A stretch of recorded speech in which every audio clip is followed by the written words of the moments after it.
You are now listening to the Checkmate Arcade Podcast, episode 210, recorded on June 1st, 2015, brought to you by Frigid Blast Studios in association with NoobReview.com.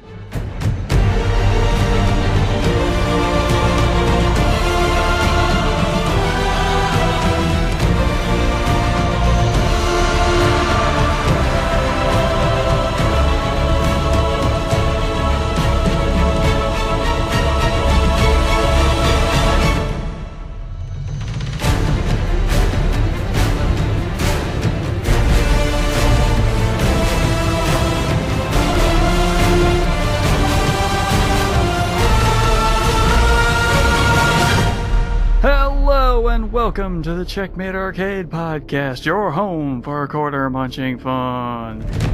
And apparently I do not know Jack. My name is Stephen Boss, the Dark Boss Man. And I sat outside of a Best Buy for 2.5 hours. Am I insane? I'm MSU Hitman Jason Billingsley. I mean, it's debatable. Did I camp out overnight? No. So Thankfully, no, yes. Yes, so I think I had some bit of normalcy. Did I take some sick hours from work to do this? Yes. There was a cap to the lunacy. It did not go completely to the other side. I did not camp out at Nintendo World Store or Toys R Us or Target. Fair enough. Did I go to Walmart at midnight hoping that maybe I won't have to get up? Yes. But I live minutes from one, but... Yeah, that's not a huge deal. Yeah, so there was a cap to the lunacy. It did not go completely over the edge, just some splash over. Just enough of that crazy edge. But That's why we love you. But thank you. But speaking of an edge, we are going to have a bit of a different edge this week, as once again, as you may have listened to a bit ago, if you've listened to our in-game spoiler cast, we are joined today by Ginyu. Hi guys, how's it going? Hey, Ginyu, how you going? Well, I went to Nintendo World, and guess what? They had Pokemon. I'm shocked. Did they have Amiibo? A few. I was more interested in their history of the Game Boys. It was all lined up there from date to date. They even had the one that was in the war that was blown up and still works. Right. Oh, wow. The Desert Storm one that was shown in Nintendo Power, yeah. Here's another crazy thing. Nintendo of America headquarters in Seattle suburbs still has boxed Virtual Boys. Really? Yes, because we'll get to it in the news. The Nintendo World Championships promo video that was done by Mega 64. Mm-hmm. There is a point in that where Reggie's playing a Virtual Boy. And there were no Virtual Boys, maybe there's one in a case, but they couldn't get it out. So they had to literally unbox one for that segment of the skit. That's nuts. I didn't think boxed Virtual Boys even Factory existed. sealed. I didn't think they existed at all in the wild. Do you know how much money you could make if you? I mean, obviously, a Nintendo employee is not going to do it. They're not. They're not upper deck. They're not stupid. Yeah, they're not crazy. But can you imagine? Well, not crazy like that. I mean, they're crazy in other ways. Used ones, with no box, go for over 100, like 100, 150. Really? Which, yes. Okay, so that's not super crazy, but yeah, that's But expensive. boxed ones would go for a few hundred easy. I don't even want to know what a factory sealed one would go for on Amazon or eBay. Too much money. Let's just leave it at that. Yeah. Yeah. Too much money for the headache you would be getting from playing the darn thing. Well, who would want to play that thing? There's no good reason to put that thing on. like Cheetor Lives has one because he's a crazy collector, and we'll get into some more with him because it's related to my day from Friday. Well, we'll get into him a bit, but yeah, he has a Virtual Boy, and it's just like, why would you even own that? I mean, with outside of except for the oddity of actually having the oddity of collecting it and everything, but I just wouldn't spend any money on it. Like, I get the collector's aspect of it, but it's like, I don't want to part with my money to collect something that I'll never use, because I would never play the thing. Like, I played it, I remember trying the demo of it at Target when it came out and playing it for 5 minutes and like, well, nope, this is worse than the Game Boy. You know, the Game Boy, I couldn't play for longer than half hour to an hour without getting a headache, which is why I had a Game Gear. So it's like... Wait. Okay, I don't remember this story. What was the problem with the Game Boy? Because the monochrome eventually made my eyes hurt, and, you know, I was already on fairly thick glasses, and my parents were like, no, you're not getting...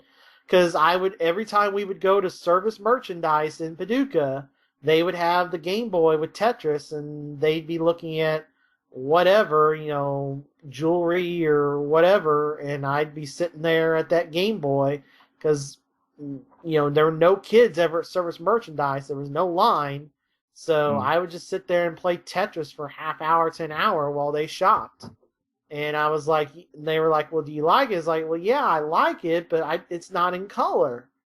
You know, I get, you know, it gets uncomfortable after a bit. So that's why I asked for a Game Gear as a teenager, and I had a Game Gear. And I had the damn AC adapter, I had the portable battery pack, because good golly, did that thing suck through six, was it double A's or triple A's? I forget. It was doubles. Yeah, because it was ridiculous how many batteries I had to go through for that one too. Yeah, it would suck through 6 double A's like it was a vampire at a you know, at the after party at night of a swimsuit, you know, thing or something. I mean, they would just suck right through it. So I mean, it's just like, you had to have the AC adapter and the portable battery pack just to get through a trip, because that got me through a lot of school trips. Mm-hmm. Yeah, my good old Game Boy was what got me through a lot of school's boring spots. I used to play my Game Boy. Got me through Pokemon, let's see, Red, Blue, Yellow. Yeah, no, I'm right there with you. I was playing the original Pokemon games on my original black and white Game Boy too. I mean, I tried when the full Game Boy Color came out. I remember it was right when I was graduating high school, right before or something, and I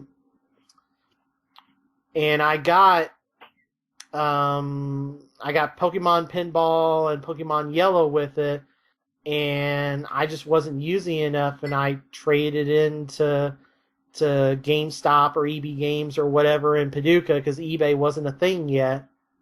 And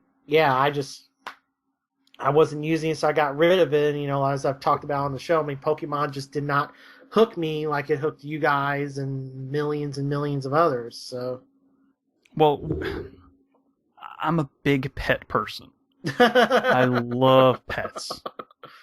No, sorry. That was part of it. No. It was a virtual pet. No, I understand. It's just you have to. It wasn't Tamagotchi, but what is? No. You have to understand the context. Literally 5 minutes ago, when we were ending up the spoiler cast for Life is Strange, there's a particular thing that you're gonna really hate me for when you get to that. And we literally just talked about this, how I am not a pet person. Oh. Okay. So sorry, that's what we literally just talked about this Ginyu 5 minutes ago. Yeah. It was literally like the last thing we talked about. Okay. I guess I'll get to that once I've played the episodes. Yeah, once you get about two-thirds of the way through episode 3, you're going to come back here and be like, Jason, really? I mean, yeah. It involves a dog. That's your only hint. Oh, wow. What is it with adventure games and making you do things to dogs? So sorry, continue. I don't even know where I was going other than that's why Pokemon hooked me, was because it was interesting, exotic creatures. Yeah. Hell, you could have a tiny little mouse that threw electricity, and that was awesome. Freaking Thunderbolt for life, baby.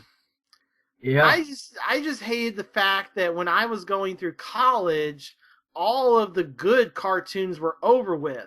So when I was getting showered and cleaned up to go cover Murray State football, I had to be there by 10:30 in the morning, and I can't play a game, and playing music early, even that late on a Saturday. That's not even really late on a Saturday morning on a college in a college dorm. If I wanted to jam out to some music, at 9 to 9:30, that's the quickest way to get angry people at your door. So it's like, okay, well, I can have, background noise on. It's like, well, all right, well, the only 2 cartoons on are Jackie Chan Adventures and Pokemon, so I'll have that in the background. I remember. Hell yeah, there you go. Well, I remember I wrote that. That was a line in a sports column, and like the entire campus was just making fun of me. It's like, especially the football team. I mean, and Jess was like, Pokemon, really? It's like, there's nothing else on. It's on as background noise. I mean, I can only, I've already watched ESPN last night. I know everything that happened in sports. It was just background noise. Mm-hmm. And I was trying to, and I was also trying to relate to the students that weren't sports maniacs. So I had to choose the non-sports thing. So it's like, well, what's on Saturday morning that's not sports? Jackie Chan and Pokemon. Good old Jackie Chan Adventures. Yeah. So. Yeah. Jackie. Good old uncle. He influenced a lot of my mannerisms.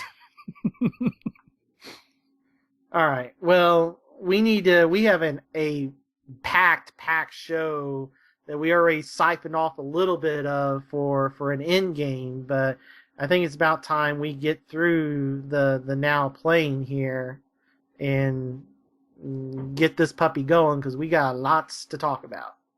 Not necessarily in now playing, but otherwise. Yeah, there's a ton of news we have to get through after that. All right, so let's get into our now playing. So, Captain Ginyu, what have you been playing? Well, I started out with downloading Path of Exile, just to see what all the hoopla was about. And this was a game from 2011, right? I believe so. It's been out a while. Yeah. Their latest patch is like 13.1 or something like that, paraphrasing. Okay. The graphics, although dated, they seem okay. I chose to be a Marauder, their version of the Barbarian, because I just want to beat things up with a stick. And there's nothing wrong with that. Oh, definitely not. That's why everyone picks warriors in most games. I only played through the first level, which is this open area. Your ship just crashed, and you're marooned in a beach, and there are these, they call them drowned, but they're zombies. So you just smash them over the head a few times, and they give you items and stuff. And it was good. Okay. And it also ties into the other game that I was playing, which is Box Zombies. Okay. Now, it's a theme of box because they're box shaped. They kind of look like creepers from Minecraft. Not the color, but the box form. Right. And that game recently installed a mini game called Clicker, which is basically a idle-based game that basically you go up against hordes and it progresses day by day. And every 5th day, you go up against a boss just to see how you stack up against this thing. And the boss is timed, and it gives you more supplies. Basically, supplies are their version of currency, which you use to upgrade your watchtower, sniper, ice mage, other various upgrades. And it's pretty fun. Mm-hmm. And of course, Life is Strange, which we talked about before. Right. Okay. Now, the games, there are games like that I would like to play, but, I mean, it's just, and I guess maybe, I mean, my PC biased anti shows a bit, and also, like, I just, the free-to-play aspect of stuff, like, you know, Marvel Heroes, I sit there, I'm like, why can't you be Ultimate Alliance? I just pay once for you and get everything. Why do I only get the B and C tier characters and then the A tier characters pay for? No, I just want to buy the game. I mean, you get Captain America. He's free. Okay, well, that's better than it used to be, but alright, so you get one A tier character, but, you know, it's just like... I mean, you get a couple choices. There are some big name characters for free. Okay, but point still being, I would much rather just pay $40, $60, even $20, you know, digital, whatever, for a Ultimate Alliance 3 of some sort, or whatever you want to call it, and not this Marvel Heroes on PC, you know, I mean... Right, but then the company making it wouldn't be making as much money as they are. I know, and that's what irks me, and that's what I'm old man gamer, and it's just... Yeah. No, I'm right there with you, though. We'll get to PC in the news that I was like, yes, when I woke up this morning, then no. Yeah, and then when you read a little bit further down the article, and it's like, oh, it's only this. Okay. And then Divinity Original Sin is re-releasing on console. They're going the Witcher 2 route where, hey, we're going to do a new edition, release it on console, and if you bought us originally on PC, it's all going to be in a free patch. But, you know, for those console people, we're going to do this whole new version you can buy. So I'm super stoked for that Divinity Original Sin console port. And then in that hack and slash genre as well, they've done 3 of those Adventures of Van Helsing games. And I've seen, you know, some video play of the first one, and they look really interesting. I think I'd really like them, but they're stuck on PC, and I'm just sitting there like, make a console port. PS4 loves PC console or PC indies. Just put it on PS4. Damn you! Well, they have to have enough interest, though. That's the thing. Well, that Divinity one came out of nowhere. I can't explain all of them. I'm just saying that's the reasoning. All right, and then Ginyu, I wanted to get your take as well. I can't remember. Do you have a Vita? A Vita? Yeah. No, I don't. Okay. I couldn't remember. Had you played much Persona, or does that come up? Does that come up with you know, at the conventions and stuff? I'm sure that does Persona come up either like cosplay or the music or the games or. I see a few cosplayers, but mostly it's more in tune with animes. For video games, a lot of people have been rocking the BioShock. Okay. That's the more common one that I see in my neck of the woods, anyway. Okay, interesting. But the reason I brought it up is Friday, and we don't really have it in the news. I thought I'd just drop it off here. We finally got a U.S. confirmed release date for Persona 4 Dancing All Night, and I'm super stoked.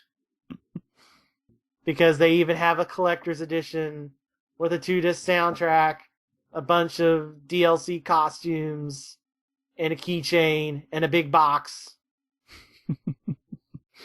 And finally, the Atlas tax has come to Vita because the normal version of the game is $50 and the collector's is $80, just like it was for Persona Q. Huh. That's unfortunate. Oh yeah, I forgot, double-sided Vita pouch. So now I will have Persona carry cases for both of my handhelds. Oh, there you go. Yes. That's one good thing at least. Yeah, and that's pretty cool. And since this one also, at least thankfully, this one has a Vita skin as well, and it won't go crazy expensive like the Persona 4. Like that collector's edition, the Persona 4 Vita collector's edition, the Golden collector's edition, sealed, that goes for $200 to $300 on eBay. Now, the Persona Q one did not go that far. I think Amazon's clearing them out for $50 right now. But, I don't know. This Vita one, I just have a feeling it's going to be, I'm not missing that boat again. So I already have my pre-order down, and I am stoked because this will probably be with the Lost Dimension coming out in July, and then this is the end of September now. This will probably be the last physical Vita game I purchase. Okay. So I'm just like, yep, we're going to go, just like the P4 cast, going to go out on a high note. This will be the first rhythm game I've owned since probably Parappa the Rapper 1. So I'm like, I'm all in. It's like, let's go. Let's dance, baby. Wait, so you never owned like Rock Band or anything? Oh, yeah, Rock Band 3. Yeah, duh. Yeah, sorry. Yeah. Yeah, I was like, wait, I thought you had played one of the Rock Bands. Well, I played it at a friend's house here that I used to play Versus with. I own Rock Band 3 and digitally. owned. Yeah. Yeah. Because I thought you had the plastic instruments for a while there. Yeah, they just have dust all over them because I've never played them. But yeah, that's right. But okay, but I've not been. I'm super stoked. Like, this is a highlight of the fall for me. So. Yeah. All right. So when's the release date? The 29th of September. It's the last Tuesday in September. Yeah, the 29th. So. All right. I look forward to people playing that on the internet so I can watch it. Yeah. Because, Vitas. Right. Who has those things? I mean, really. There's a few million of us. I know. And it's completely PlayStation TV compatible.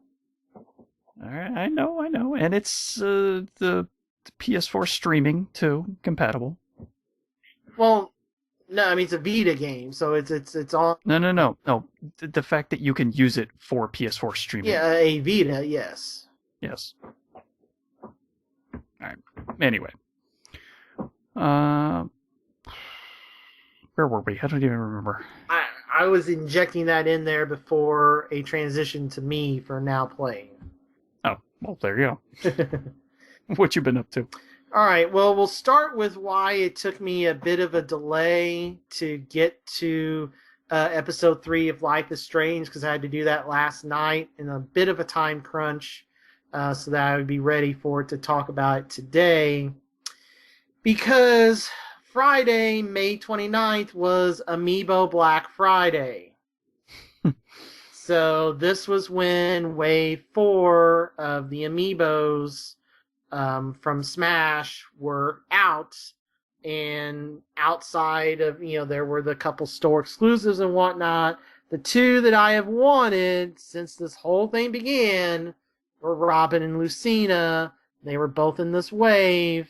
And like the other Fire Emblem characters, and what's proven to be accurate post-launch as well, they were the two of the 3 hardest to get, the other one being Ness from GameStop.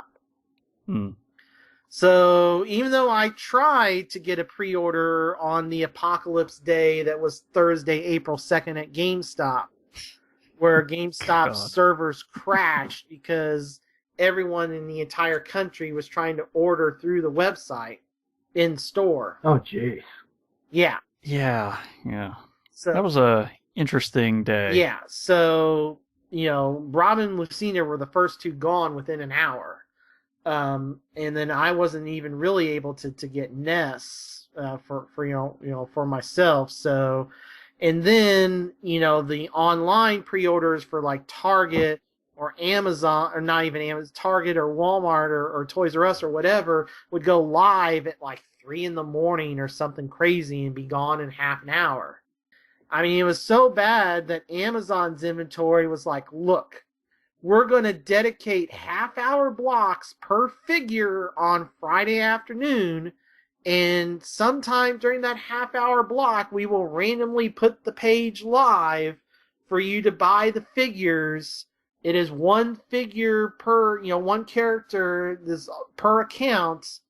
You can't buy 2 of a character. It's only 1 per. We're going to disable one-touch purchasing, and, good luck. So if you missed out, and we'll get to the morning stuff here, if you missed out or couldn't go in the morning, you would literally have to sit at a computer and refresh, trying to order the figure you want in its designated half-hour block. And this is the #1 online retailer in the world. I mean, they don't have enough of the damn figures to do anything else, really, right? Right. So if you wanted, particular figures, well, you're going to have to sit out somewhere. And I went to Walmart at midnight just to see, well, okay, maybe I'll get lucky and I won't have to. No. All Walmart got was Charizard and Pac-Man, which I could give 2 flips. I mean, Charizard's pretty good. Well, right, but I give 2 flips about him, so... He's a fire type that flies. Come on. That's fine. I don't personally care about him, and I wasted 30 minutes of my life sitting there while Walmart fumbled around trying to figure out, why are all these people standing here? Because Walmart can't process that things are street dated on Friday. And even when it's a movie, you don't have people standing in your electronics waiting for it to come out.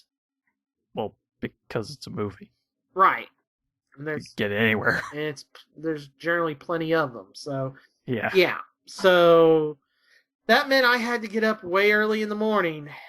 And I got up and I was running late, so I didn't go to my original idea was to go to the Target across the river, because there's this online site where you can track Target and Walmart inventory, and they had slightly more Fire Emblem characters than the Targets on this side of the river. And I didn't get up early enough, so it was like, story of my life. So it's like, okay, well, I'll just have to go to this side. So we drive up to South County Target at 7:25 before their 8 o'clock open. There's already 15 people in line. Oh, jeez. So I was like, nope.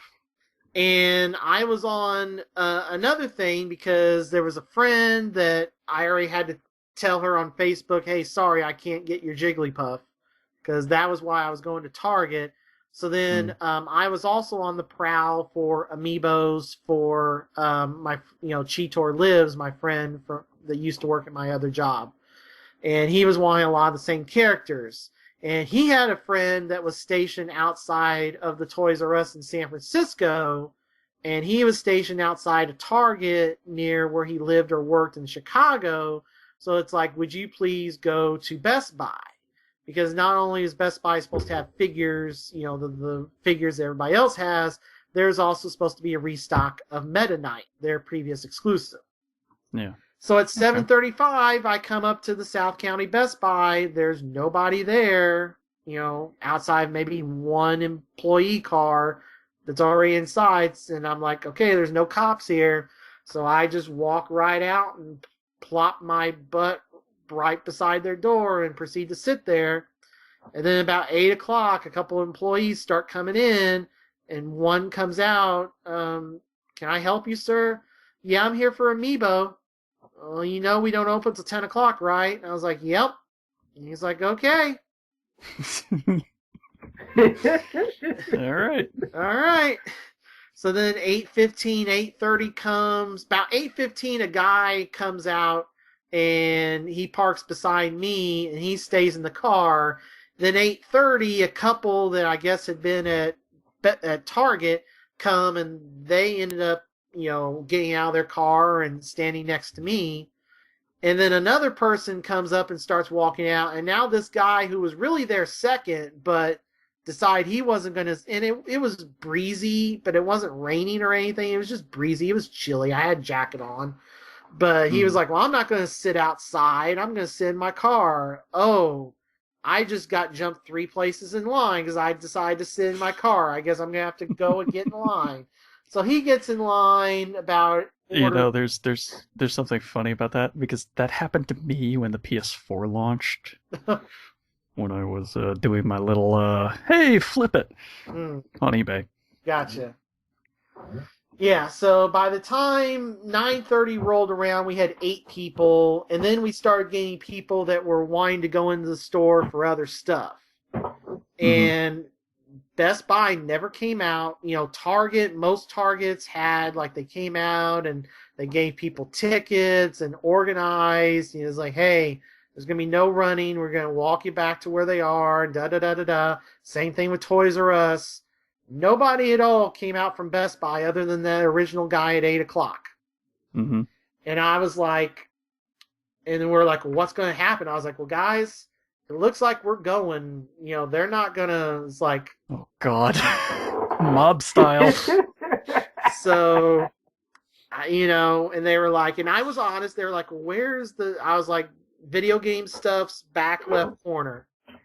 It's in the back left corner. It's like the next to last aisle before the appliances is where all the Amiibos are. And they're like, okay.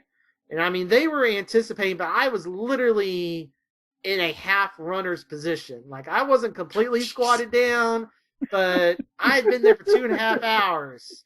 So I am using the pillars, you know, there, and I am just coiled, ready to go. And the manager, one of the manager key holder, whatever, opens the door, and he opens it. I'm like, Amiibos, where are they? And he's like, well, in media. And I take off flying through that store. I round that corner like I'm running out a double, and I hit the brake to make the turn for the Amiibos, and the employee's like, no, over here. Hit the brakes, run right around, and come up to a display of Splatoon Amiibos and Splatoon game. And the employee goes with the whole Vanna White, Splatoon right here.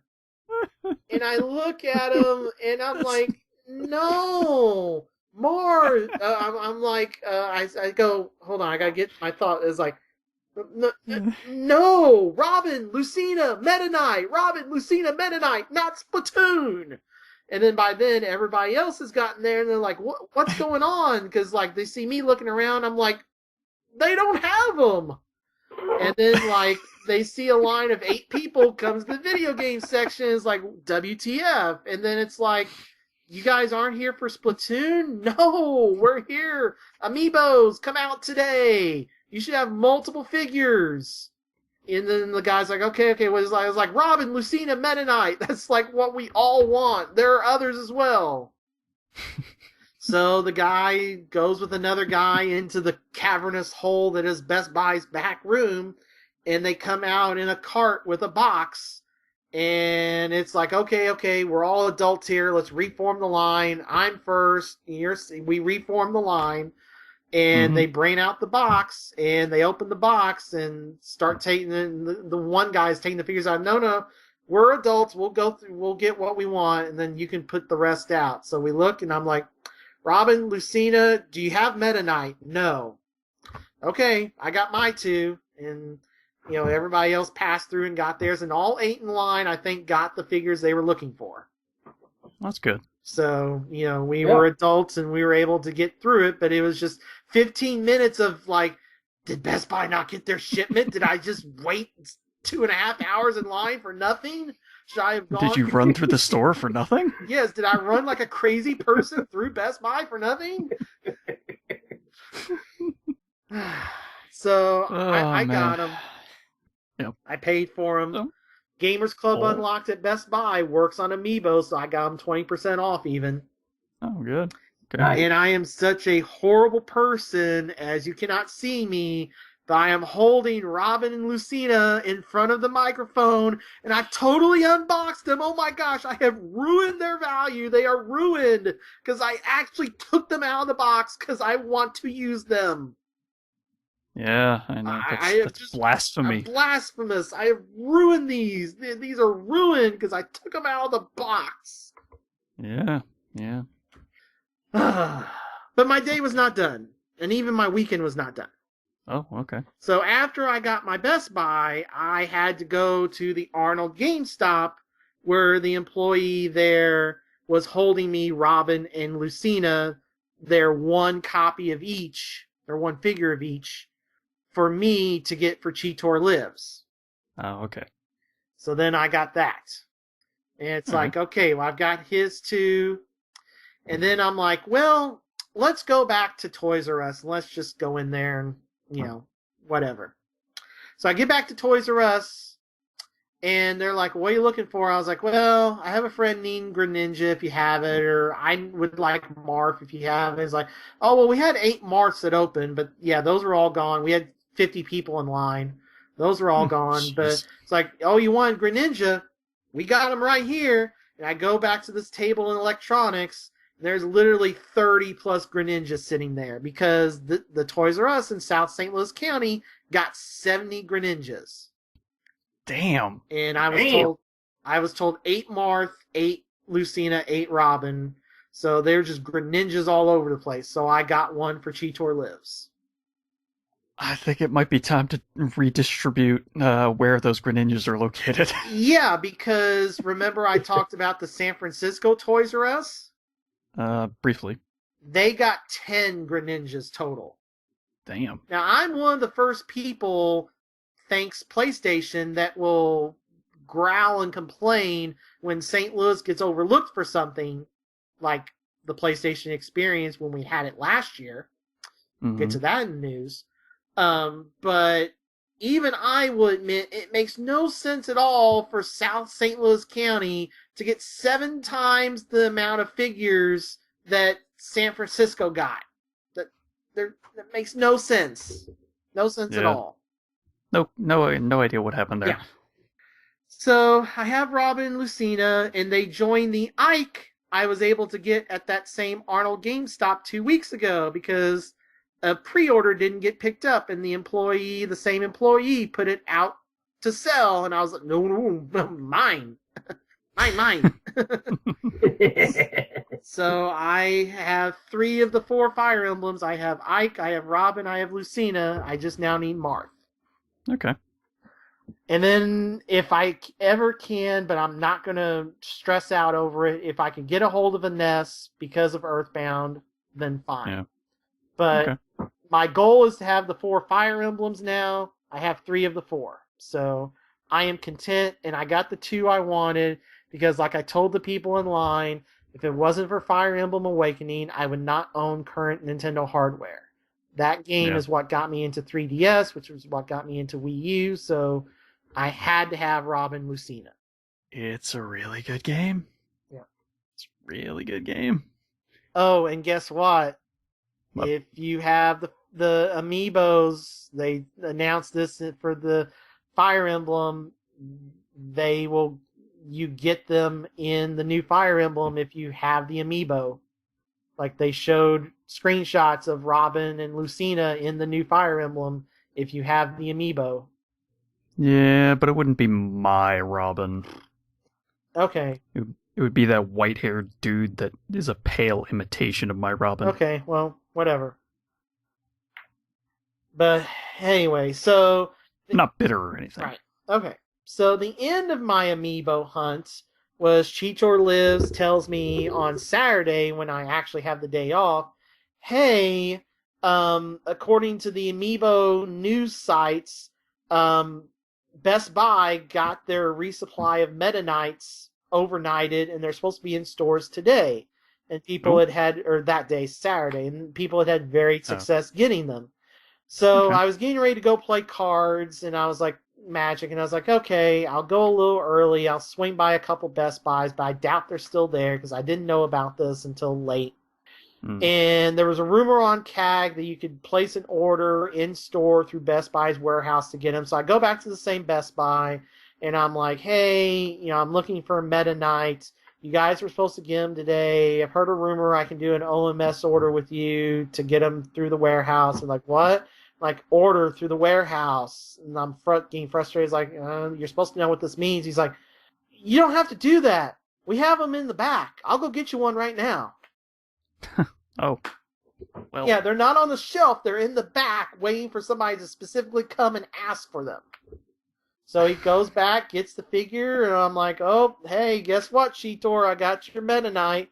And I pay, and I get out the store, and I get a text from him, hey, my friend needs it too. And I had to go and find a different Best Buy employee who didn't know exactly what was going on.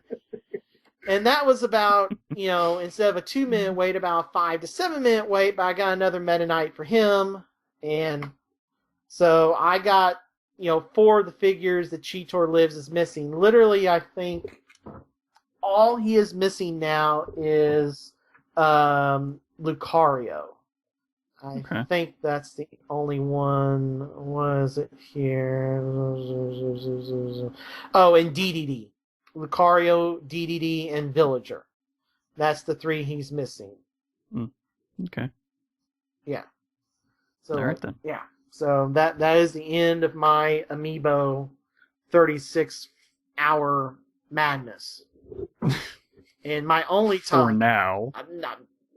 Unless I have to be somewhere for a confirmed restock of Marth. Yeah, that's what I mean. Well... If you're still hunting for Marth, there's the potential for one more go-round of some fun. Yeah, but hopefully not sitting on my butt outside for 2.5 hours. Fun. Hey, the guy who got there and was sitting in the car, he had the right idea. Well, he's just lucky that there were enough Robins and Lucinas for everybody. And I'm not saying he should have waited as long as he did to get out of the car. I'm just saying he had the right idea. Right, and he's lucky none of us were dicks and just got one of each figure. Yeah. Because Best Buy wasn't limiting people. I could have grabbed all 4. Oh. Yeah. Okay. I could have grabbed every single Robin and Lucina if I wanted to. Well, you're an honest man. I'll give you a lot of props for that. Yep. I just got my 2, and I'm like, I just want these 2 and go, because I got to go pick up another 2 from somewhere else. So. Mm-hmm. All right. All right. So with the Amiibos done, and we did all Life is Strange, the only other Nintendo thing would be Puzzle and Dragons 3DS, which I also got on the same day. Or week before. Yeah. And I liked the game, but I suck at it. Okay. As confirmed by Dan Reichert when I asked him in a tweet. And I said, if it took me all of my extra lives to beat World 1 of Puzzle and Dragons Mario Edition, do I suck at this? And his answer was a simple yes. And I started the puzzle... Yeah, that sounds like Dan. Yeah. And I started the Puzzle and Dragons Z side, and it was a fun, Pokemon rip-off type experience, actually with an easier learning curve, I thought, than the Mario side, which isn't how it's supposed to be. The Mario side ramps up in difficulty really quickly for what's supposed to be the beginner version. Yeah. But anyway, so I wasn't really digging it. I mean, I was like, this is okay, but I suck at this. And I had an offer in my eBay. And this eBay offer was, hey, sell a video game or a video game system through us because you have such good feedback, and we will give you an eBay gift certificate of equal value up to $100. So I posted my my Puzzle and Dragons, and I ended up getting like $22 for it. So at some point after the delivery is confirmed and I get feedback, I should, not only did I get the $22 or 23 or whatever that Buy It Now auction ended up settling for, I should get an eBay certificate of the same value. So I was like, okay, $40+ combined for a game that I bought through extra trading credit, getting my Witcher Collector's Edition. I can't pass that up when I'm not loving this game. Yeah. So that will be my one and likely last update for Puzzle and Dragons, unless there's some insane digital sale or something. Yeah. Then I might rebuy it, but Yeah, it just didn't grab me when I played the demo. it grabbed me. It was fun. I just suck at it because I'm good enough for when I'm only in Puzzle Quest, only having to do one item to move. I can do that okay, but trying to get multiple items to combo, and then I think I have it, but the way I move the block, I screw up, and then I get nothing. And that happened way too many times. So it's just like, yep, nope. Hey, they're going to pay me a whole bunch for this, so I'm going to take advantage. Yeah. Because not everybody got this eBay offer. You had to be a pretty good standing. Oh, okay. It's expired now. Yeah, that's kind of what I figured. Yeah, it expired Tuesday night or something. So. Yeah, that should have done something with it sooner. Yeah. So the rest of my gameplay time has been, of course, with Witcher 3. And oh my gosh, it has just been so awesome. There's that there's that image going around of one quest line, and Witcher 3 has more story than Destiny, and they're right. That beginning storyline revolving around the Baron, I mean, it takes twists and turns, and it is just wonderful. And then, you've been in this outdoor area for all the game, roaming around, and then now I'm in the Novigrad city, and I'm doing the storylines. I've done some side stuff and doing the storyline stuff there, and just how, different the environment is being in the city, and just the combat. I was getting pretty good with the combat when I was in that older area, but now that I've moved to this new area and the enemies have leveled up, the combat has, spiked up a little tougher again, because now the enemies are fairly close to my level, and it's just everything's ratcheting up just a little bit, and it's just this game is so fun. Like, I would be sitting there playing it right now if I was not doing this. And then I was like, I have to take a break for Life is Strange. I mean, it's just, it's got the hooks in deep, and I'm loving it so much. It is so awesome. I mean, it is what I thought. I was like, Dragon Age was such a good game last year. But this, I knew that if Dragon Age, like I said before, that was Dragon Age's best thing was that Witcher got out, delayed itself into 2015, because I mean, Dragon Age is good, but Witcher is better. I love Dragon Age, and having a deep connection to the game. And the thing with Witcher 3 is you're able to get in, if you've not played the previous ones, you can get into this one and still be okay. It doesn't, and Dragon Age does that as well, but and the way, they do, the way they integrate Witcher 2 is so phenomenal. If it asks you at the beginning, do you want to simulate Witcher 2 save, yes or no? And if you choose yes, when you get done with the tutorial area, you're being cleaned up to meet the Emperor, and a guy comes in and starts asking you questions about Witcher 2, and that's how it simulates the save. Okay. So it's just phenomenal how they set that up, and I mean, it's just everything in this game is so good. Just, I mean, the graphics, the lighting, the music, the voice work. It's just, and I really like the combat. The combat is challenging and rewarding. Like what people say about the Souls series that never clicked with me, I like with Witcher. I mean, it's complicated. Sometimes, it's a little.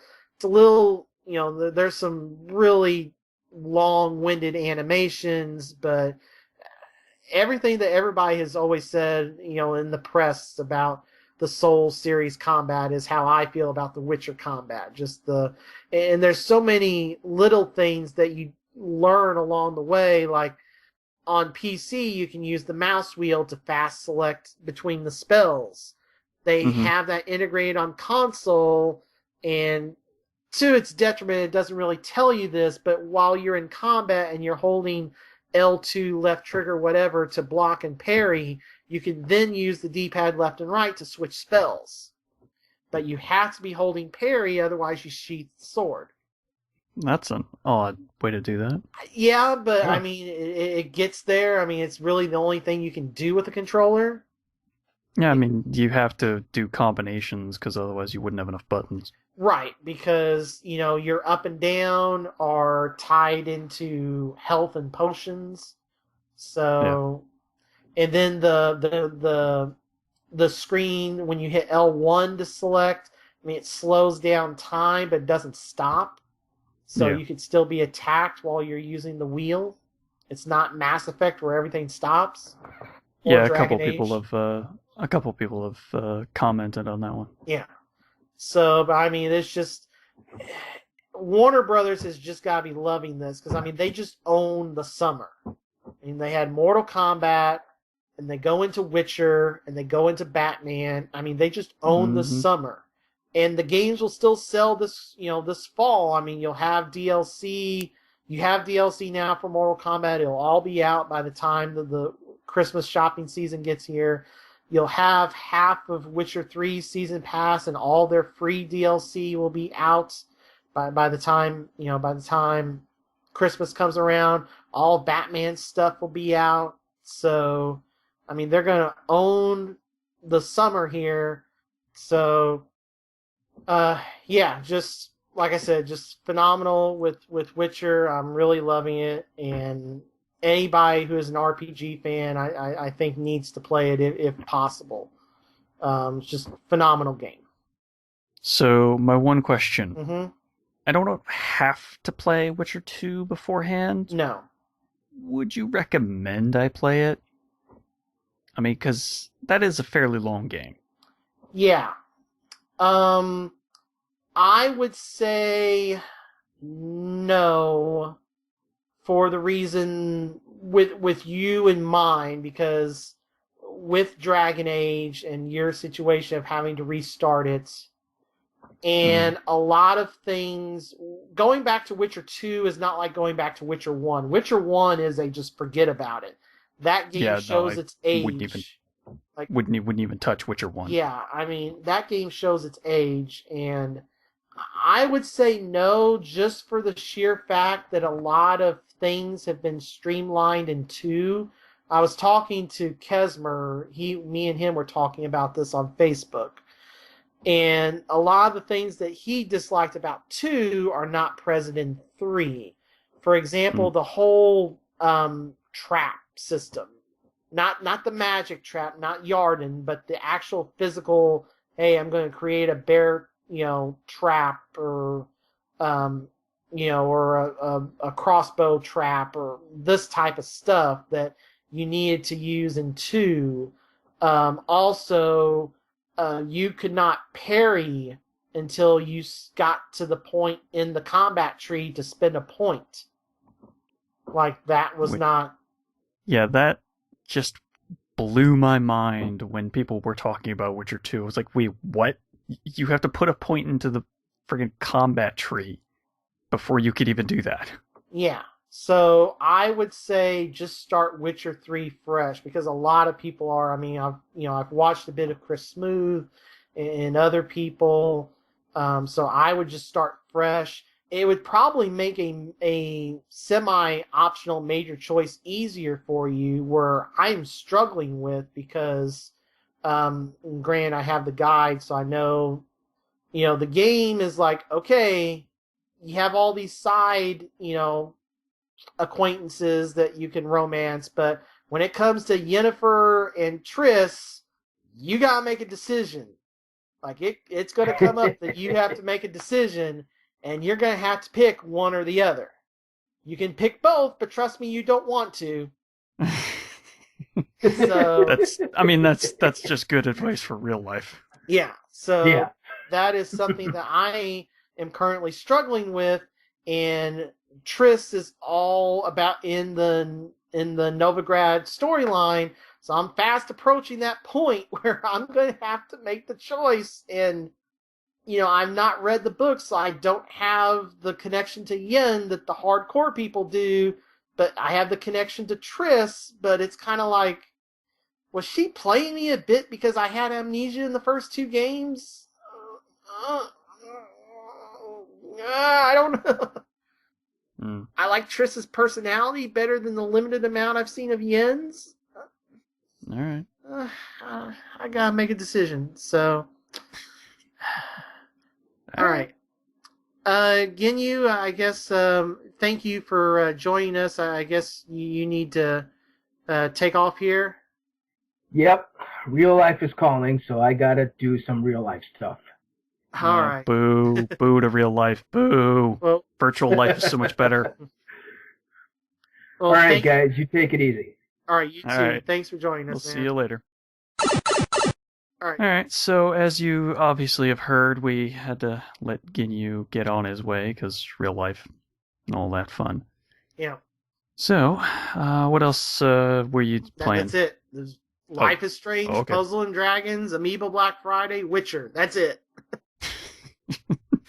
I mean, I played in a bunch of PPTQs that I could have talked about, and 2 of them in one weekend on the last show, but I just didn't get around to talking. But but yeah, I mean, other than that's it. So what have you been playing? Oh, I was playing the game of trying to fix my gamer score back to Powers of 5. Mm-hmm. And then I remembered, wait, there was a dumb achievement in You Don't Know Jack from the 360. That was a 37-point achievement, which was perfect. The problem is, you have to get negative 1 million points in the Jack attack at the end of the episodes. Yeah. That ain't easy. Nope.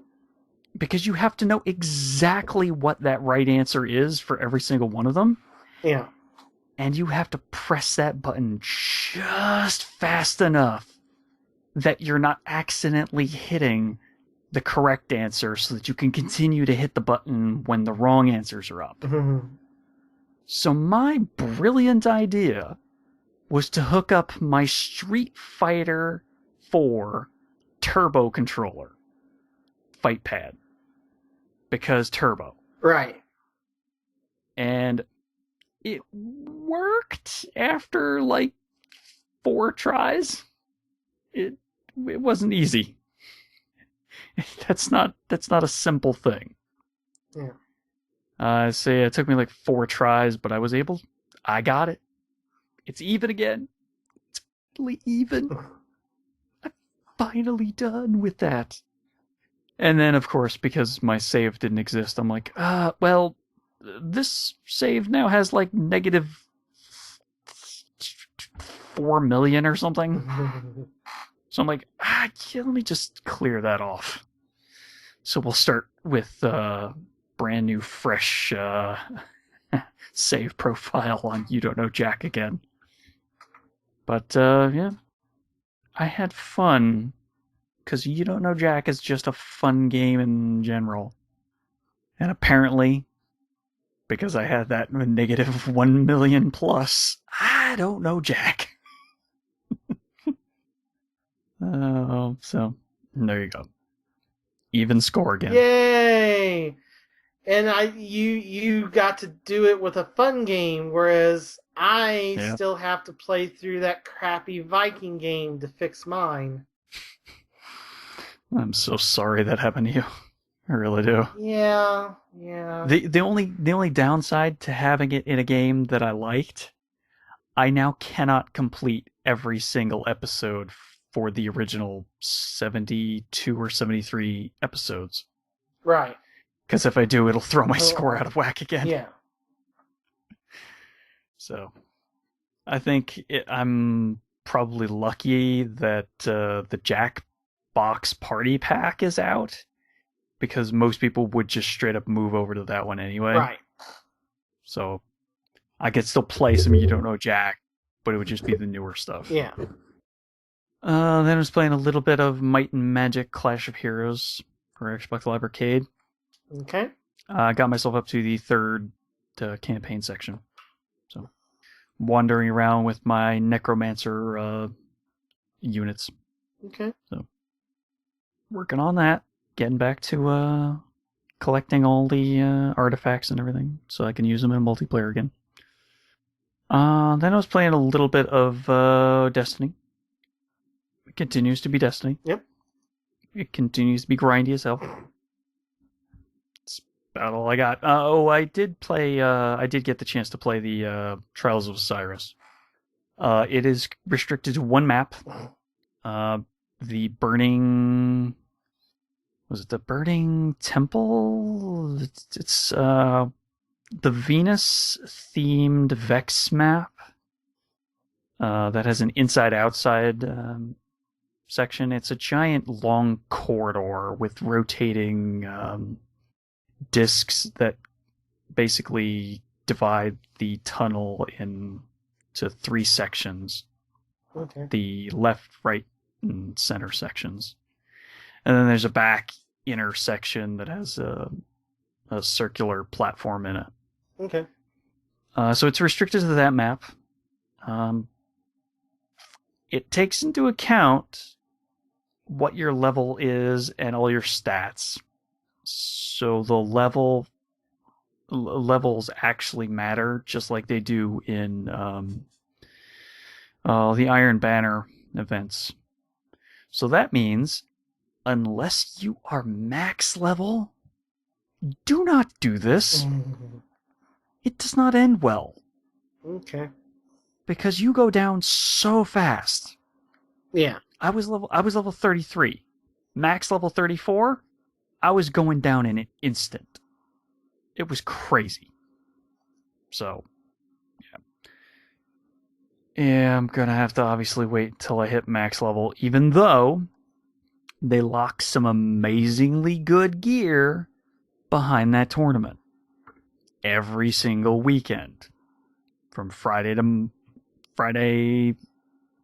morning to Tuesday morning when it resets.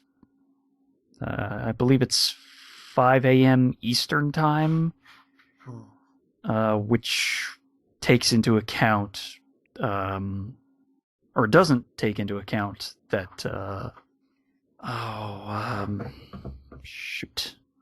daylight savings time. Mm-hmm. Because it was 4 a.m. Eastern before. So, yeah, it's just the fact that they're locking really good gear that would easily be super helpful. It's really dumb, because that's how you get the gear, is by playing the thing that you need the gear to play. So, yeah, that seems like a problem. Yeah. So, I'll still be playing some Destiny because, it's addictive. Alright.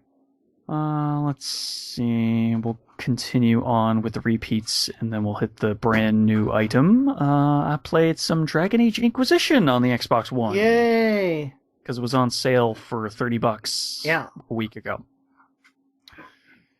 Man, I had some odd issues. Oh no. Just starting.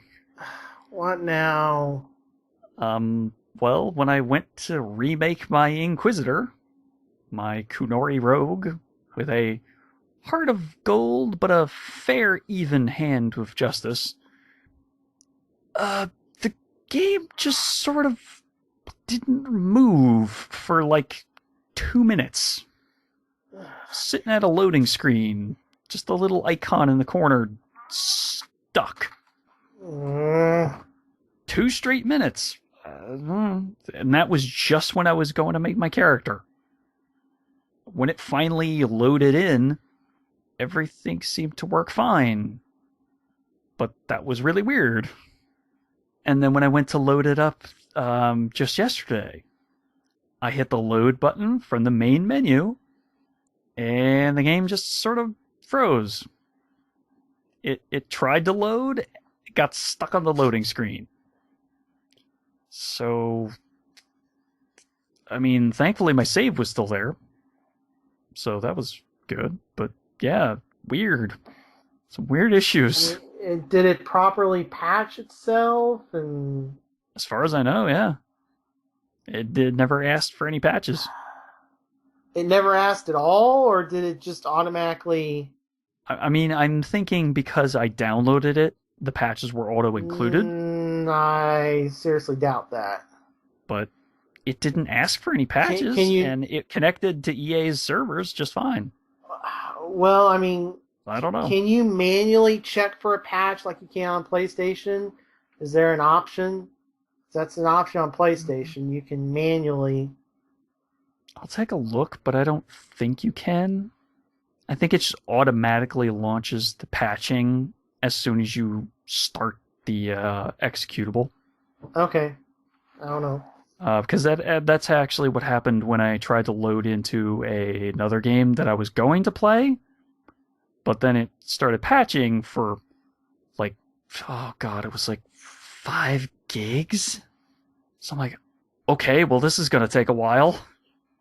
So I'm like, all right, well, let's try drag it.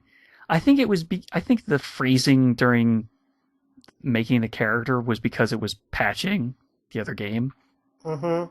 I think that might have been what that was. Don't know what the freezing and crashing during the load was, but my save was okay. So so far it was just a one-time thing. So we'll see if that happens again.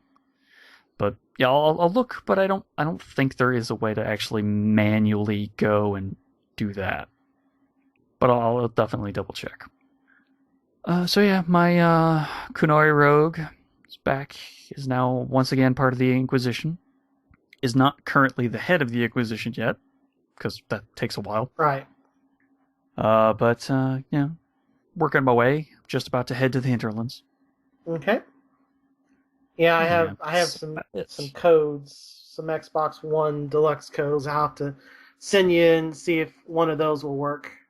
Okay. Yeah, because it would be nice to have the Inquisition weapons. Yeah.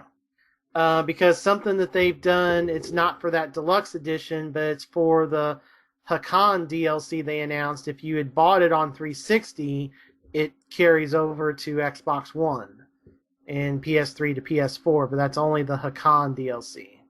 Right. I was a little late because I had already lost my save by that point. Right. It got ported over to 360s. Yeah. So yeah. This time I actually didn't die during that first boss fight. Okay. So apparently I'm learning. Okay. Or something. That's good. I don't think I lost any of my party members actually. Okay. Which didn't happen the first time. So that's yeah. Yeah. Well, maybe I am learning. I don't know. We'll figure that out. So yeah, that's pretty much it for that. Just trying to re-roll all the same decisions basically that I ran the first time because I actually was liking where my choices were taking me. Mm-hmm. Yeah. Sure, we'll have to just keep rolling with that. Alright, and then one new thing that I played this week was a demo for the Xbox One, which there are not a lot of demos, which is unfortunate.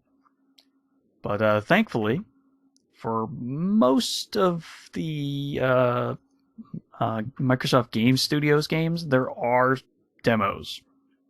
And this was one of them. I played the demo for Scream Ride, the roller coaster demolition building simulation thing compilation game. It's a weird game. It's a weird mishmash of many things, but it works. And that's amazing that they were able to pull this all together and make it super fun. Now, I mean, it wasn't so much fun that I was willing to run out and buy the game right away.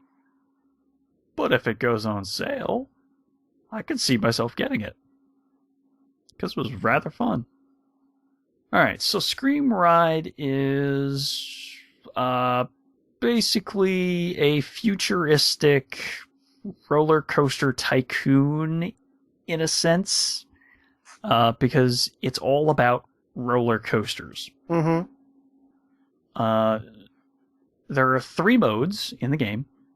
One where you're basically trying to perfect your timing of driving around a roller coaster, because you're in control of the coaster carts themselves. So you're trying to get the perfect boosts on the boost sections, lean the correct direction to get the maximum amount of excitement for your riders, and keep the carts basically on the tracks. So it's like a racing game in that section. Then you also have the building the roller coasters section, which is the roller coaster tycoon angle on it as well. Mm-hmm. And you can build basically anything as long as you have the allotted amount of track section pieces and the allotted amount of track distance to use. The goal is that you want to complete the objectives that they put forth for you. So that could be just create a track that's exciting, but also completes an entire loop around the whole track. So, yeah, you want to make the tracks complete all the way back to the beginning. But then there's also strange things that you can do, like having the track just straight up end and have the carts go flying off into a building and cause the building to explode. Because why not? It's super exciting, that's for sure, when that happens. You get a lot of points. And then the third section is, it's kind of like just a straight up Angry Birds style game.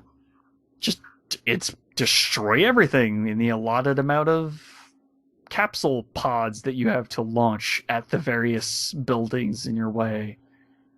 The various pods have different effects.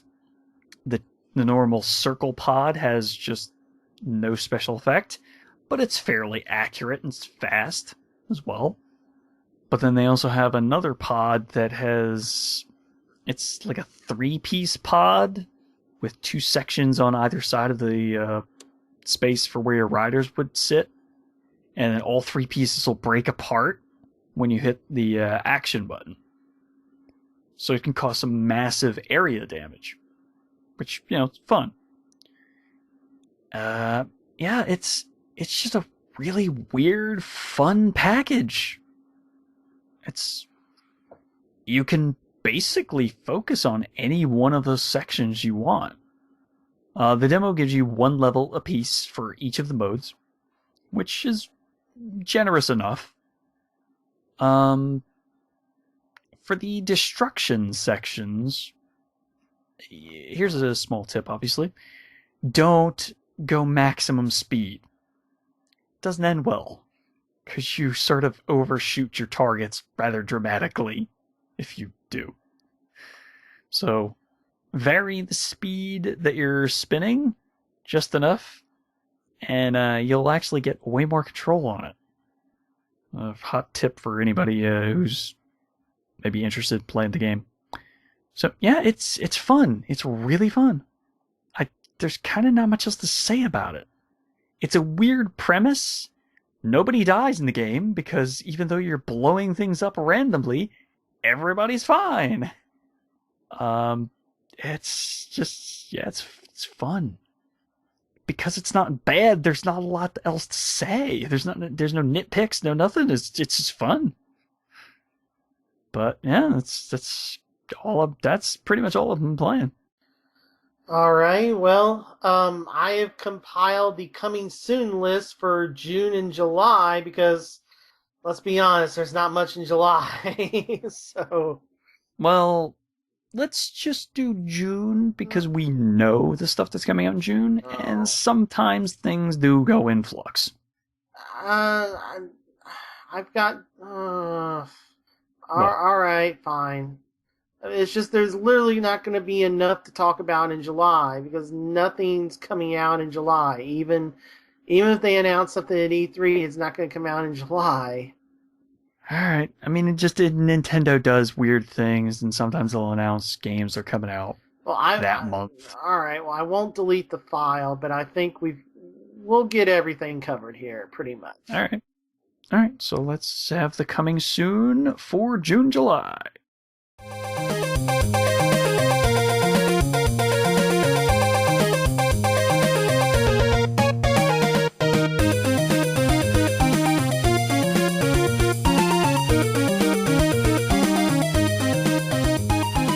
Alright, so what's coming out this month and next? Alright, well first off, Mortal Kombat for PS3 and 360 has been indefinitely delayed. Originally supposed to come out tomorrow, June 2nd. It is no longer coming out. We have no idea. Oh, well. Yeah. Okay. So, yeah. So if you were waiting for Mortal Kombat... I don't know why they're bothering at this point. Warner Brothers is wanting those legacy purchases, but if they're going to compromise that game as much as they did in Mordor, I think they should just can it. Yeah. Alright, so fast forward to June 9th, where we have the debut of Elder Scrolls Online for PS4 and Xbox One. Okay. And then Friday, June 12th, to tie in with the movie, we have Lego Jurassic World on everything, plus Wii U and 360 and PS3. Oh yeah, I forgot Lego was doing Jurassic Park stuff. Yeah. And that will be the only 360 game that we mentioned for the entire 2 months. Huh. Okay. Alright, moving on to June 16th, we have another remaster. We have Payday 2 Crime Wave Edition for PS4 and Xbox One. Well, they haven't been released for the current gen, have they? No. Yeah. Okay. Right, but again, another remaster. Well, yeah, but it's also not just the fact that it's remastered. It's also including all the DLC that was released too, as well. Well, yeah. But I mean, so it's basically like a Game of the Year-ish edition, only it wasn't really Game of the Year because it's a complete edition, yeah. But I mean, it's the same thing as Sleeping Dogs and Tomb Raider and Last of Us and yeah. But Get the game out to more people. Yeah. So sure. All right, then moving to June 23rd, where the biggest release of really the next 2 months is Batman Arkham Knight. Okay. You also have the expansion for Final Fantasy XIV Heaven's Sword for PS3 and PS4. Batman. Oh, right. Okay, yeah. The online game. Yes, the online, the MMO. And I always forget which one is which. Yeah. Batman is PS4 and Xbox One, so once again, new gen only. Ride, some driving game called Ride. I think it's, motorcycle based for PS4. It is. I actually saw a trailer for that yesterday. Okay, so that is for PS4 and Xbox One. And supposedly Friday the 26th is and they're actually calling it Game of the Year Edition for Lords of the Fallen. Why not just call it Complete Edition? I don't know, but they're actually calling it Game of the Year Edition. Yeah, that doesn't exactly make sense because there's no one in the world that named that Game of the Year. Maybe somewhere in Europe, I don't know. I don't even know about that one. Yeah. And then going to June 30th, we have a ton of Japanese-centric releases. We have BlazBlue Chrono Phantasm Extend for PS3, PS4, and Xbox One. No 360. Please tell me that is not just another update to their current game. I think it is. Why? Why do they keep doing that? I don't know. They're pulling a Capcom when Capcom realized they shouldn't be pulling Capcom moves anymore. And Capcom, they may release some of them on disc, but all of them you can just download the updates for, whereas these you have to buy a disc every time. That's what I mean. Capcom realized, we can't keep doing this. We gotta start doing just straight up downloads if we want to do any updates. Alright. So you also get J-Star's Victory Versus Plus for PS3 and PS4. Any clue on that? It's Japanese fighting game. It's Japanese characters, I forget. Okay. You get Oni Chambara Z2 Chaos for PS4. Wait, they made a sequel? Yeah. Okay, Japan. Okay. I think they've made multiple of them. They just haven't been bringing them here. Gee, I wonder why. How lovely that first game was. And then you have the Legend of K Anniversary Edition for PS4 and Wii U. Legend of K. That sounds familiar. Yeah, I don't know that one. Yeah, I don't know why that sounds familiar. Okay. Moving on to July 10th, F1 2015 for PS4 and Xbox One. Tuesday the 14th, EA Sports Rory McIlroy PGA Tour for PS4 and Xbox One. There you go. Yep. God of War 3 Remastered PS4. Godzilla for PS4. And Deception 4 The Nightmare Princess, i.e. the complete edition of Deception 4 for PS4. Okay. So, Godzilla, huh? Yeah, new Godzilla game. Okay. And then we go a week with nothing, and then we end July 28th with Lost Dimension for PS3. This is the Atlas JRPG that I'm interested in, where it's a strategy game.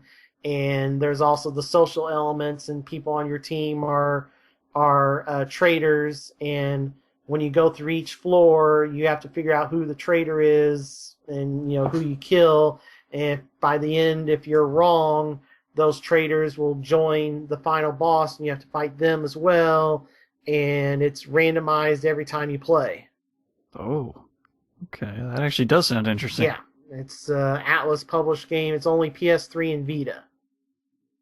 Okay. All right, moving on to said handhelds for June 2nd. You have on 3DS, you have Lord of Magna Maiden Heaven. All right.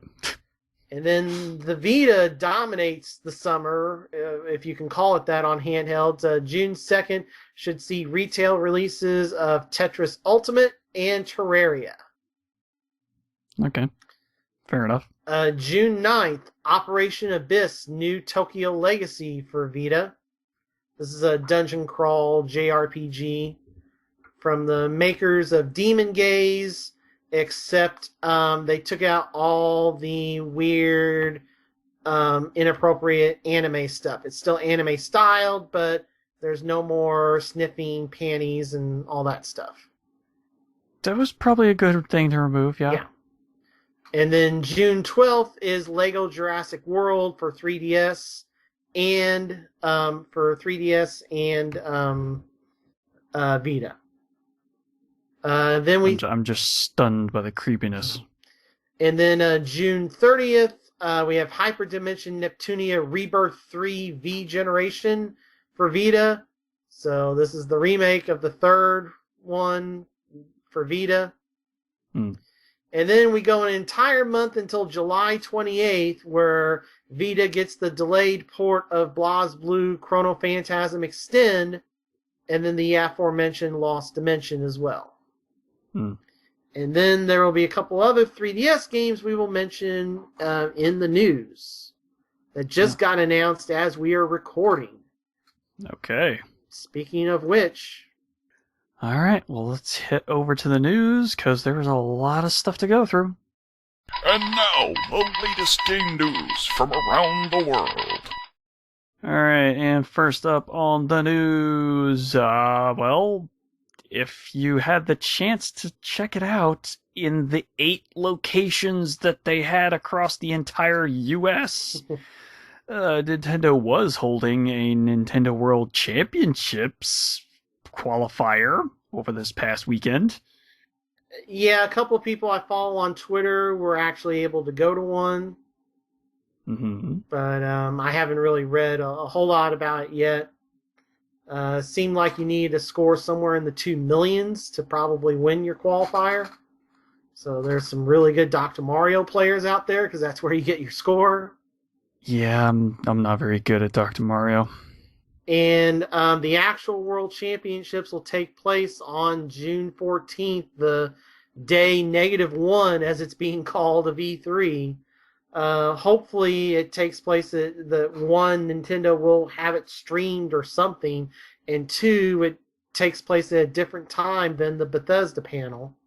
We still don't know, Yeah, they're streaming it. It will be live. Well, okay, well, hopefully also it's not conflicting with the Bethesda panel, but one would hope not, because I not. really want to watch that Bethesda stuff. It was also confirmed today that they will have a pre- and post-show hosted by Adam Sessler and Morgan Webb. Huh. The Bethesda. Okay. I thought Sessler was completely done with games. Well, I mean, he's been kind of a enigma. I mean, he's been hired by different. I mean, I think he created like a think tank type thing. I don't know. He's been around a few different things. He's not doing dedicated. Basically, he's a for-hire guy. But he's not dedicated to any particular site or anything now. Okay. But yeah, that all got announced on Twitter today as I was eating lunch. I was like, okay. That's news. Yep. Weird news, but news. And then Nintendo. Go ahead. Square Enix was going to be doing a digital event press conference. No. Square Enix is live. Square Enix is live. Okay, so we're going to do a live press conference the same time Nintendo was, but then they wised up and went, we're just going to roll that back an hour. Yes. So it should follow immediately after Nintendo's Nintendo Direct. Yeah. So, all right then. June 16th is going to be interesting, that's for sure. 15th will be more interesting because that's the big they'll press all be conference interesting, day. I'm just saying. Well, right, but there's 4 on the 15th versus 2 on the 16th and 1 on the 14th. I mean, the 16th is day 1, so... Well, yeah, but the majority of the press conferences are the day 0 on the 15th. And the 16th, yes, we have the 2 conferences left, and then we'll start seeing video of stuff. So... Yeah. Alright, well, Nintendo also announced quite a few games that will be coming out not only this year, but in quite a few months beyond as well. They announced that Bravely Default's sequel will be heading to America in 2016. That sequel is called Bravely Second End Layer. Yeah, this came out... Weird name. I think basically the Bravely Default we got was kind of a complete edition that Japan also got, and this Bravely Second End Layer is going to be the same thing. This is going to be a complete edition because the Bravely Second came out in April for Japan, so this is going to be kind of a complete international edition that Japan will get close to when we get as well. Like I said, the Bravely Second came out in April in Japan, so we'll get it early next year, I'm betting. Although now the Fire Emblem's in there too, so it's like, that's going to be intriguing how that works out. That's a lot of handheld RPGs on that point. Yeah, but it takes place several years after the first game. It will have some of the returning cast from the first game, but there is a new protagonist. Yes. His name is Yu. Yes, Yu. Really? That's his name. I watched the video. Really, Square Enix? They called him Yu. Really? Yeah, they did. For those that don't know, that is the canon name of the hero from Persona 4. Also because it's a play on Y-O-U. Yes. Just really confusing. All right. Well, something else, more news from that Micro Direct. Something that's definitely not confusing in the slightest. It's so cute. How could they not? A new Chibi Robo game has been announced. Coming to 3DS. And it's going to have a Chibi Robo Amiibo. Ugh. It's so cute. Oh, come on. You can't tell me it's not at least cute. I actually haven't seen it, so... Oh, it's super cute. It's such a cute Amiibo. He's holding this little charger plug above his head. Well, this is coming out in October. Yeah. The Amiibo will launch exclusively in a bundle with the game. Okay. And that's the only way to get it. Well, does it come with every copy, or is this like a collector's edition type scenario? I'm thinking it's just a special bundle. Okay. So not every game will have it. Oh boy. I think you'll have to specifically order the Amiibo bundles. Oh. We know how well... But I won't actually know until it gets a little closer. We know how well that worked out in the UK. The game will be called Chibi Robo Zip Lash. Alright. Because Chibi Robo must swing his plug to whip enemies. And reach far off platforms. So, alright. Sounds interesting enough. Yep, speaking of the 3DS games I mentioned just announced for June. Yeah, talking about being really good at Dr. Mario. Yeah, you're gonna have to be really good at Dr. Mario, because now we're getting a brand new Dr. Mario game called Dr. Mario Miracle Cure. It's coming out June 11th. Yep. Just before E3. There's even a Dr. Luigi mode where the capsules are L-shaped. Which I thought was really weird when they did it the first time. That's still really weird the second time. And they have local and global online multiplayer, and the game is one of the first few, I think, on 3DS that have the download multiplayer where the second person doesn't have to have the game. A staple on DS, but not used that much on 3DS. Yeah, it was used for Mario Kart 7, though. Oh, and something else to note that I didn't realize, this is a download game. Yeah, download only. Yeah, this is an eShop, no cart. Yep, no, definitely. Oh, boy.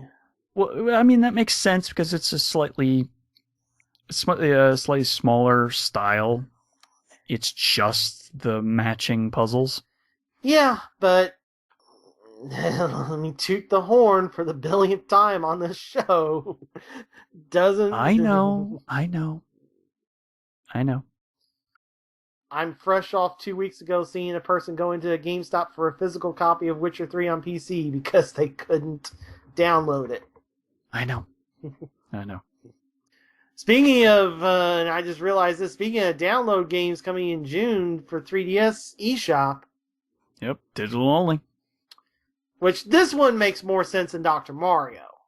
A little bit, yes. It's a little bit more of a understandable situation because this is extremely limited. Or excuse me, this is actually Wii U. I got confused there. Yeah, it's Wii U. This is Wii U, but again, I understand why this one is a digital. Art Academy Home Studio. Coming to Wii U eShop June 25th. Yes, now you too, who own Wii U's, can learn to do art. And upload time-lapse replays to YouTube. Yeah. And I mean, if you're really, really good, yeah. If you own the $4 Sketchpad app that came out, you get $4 off the price of this game. I mean, that's not too bad. Yeah. So we don't actually know the full Right. price at the moment. Yeah. But, okay. So... I mean, yeah, having it give you a discount just for owning another version of the game, that's actually good. So, alright. Alright. Nicktoons anime LBX Little Battlers coming to 3DS August 21st. I know nothing about that show. I don't either. Game includes more than 130 robot models, which can each be customized and parts level up individually, and each And- robot has 2 weapons. That gives me the impression that it's like custom Robo. Probably, yeah.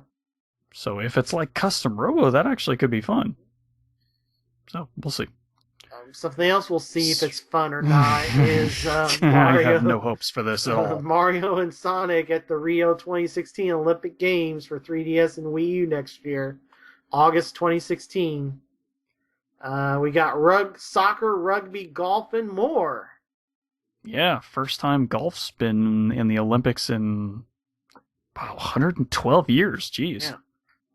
And you got some new characters. You got like Donkey Kong, Dr. Robot. Well, I think these were in the last one, like Donkey Kong and Robotnik.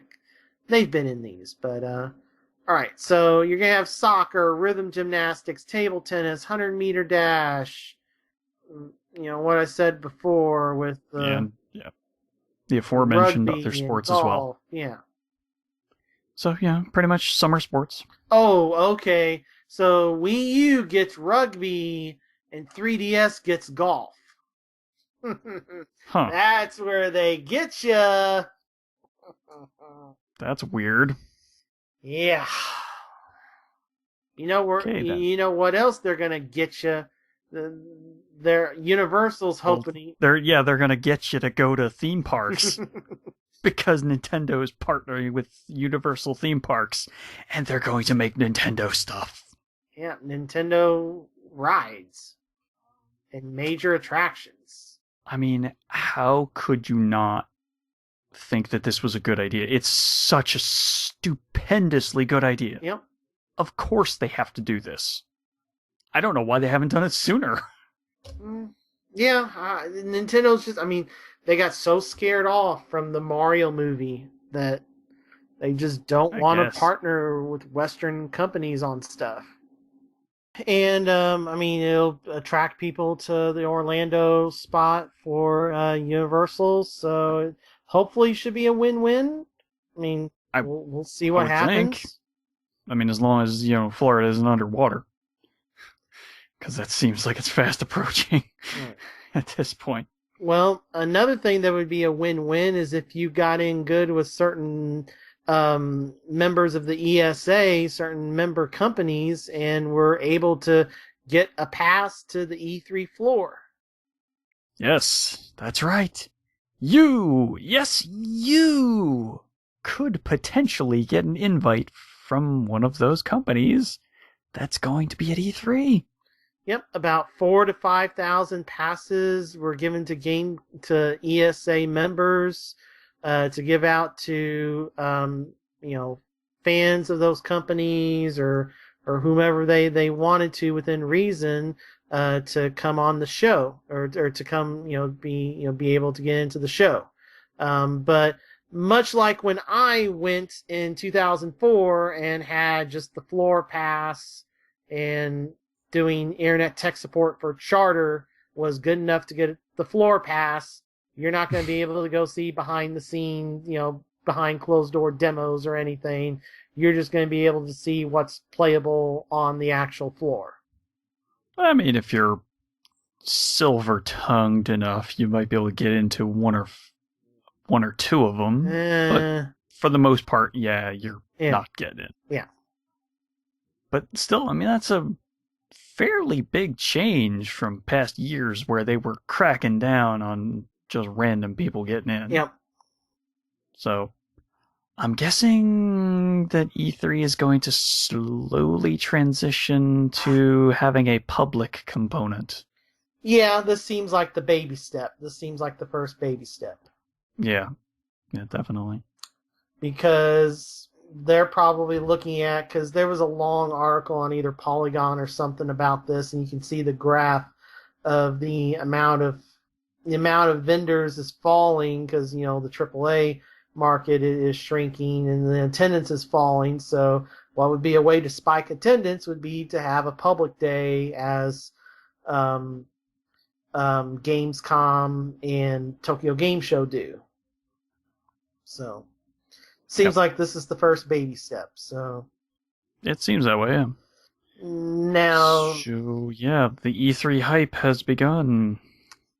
yeah, and some things are head scratching, like why in the world is AMD hosting a PC gaming show, a PC focused gaming press conference starting at 5 p.m. Pacific on Tuesday night and is going for 3 hours.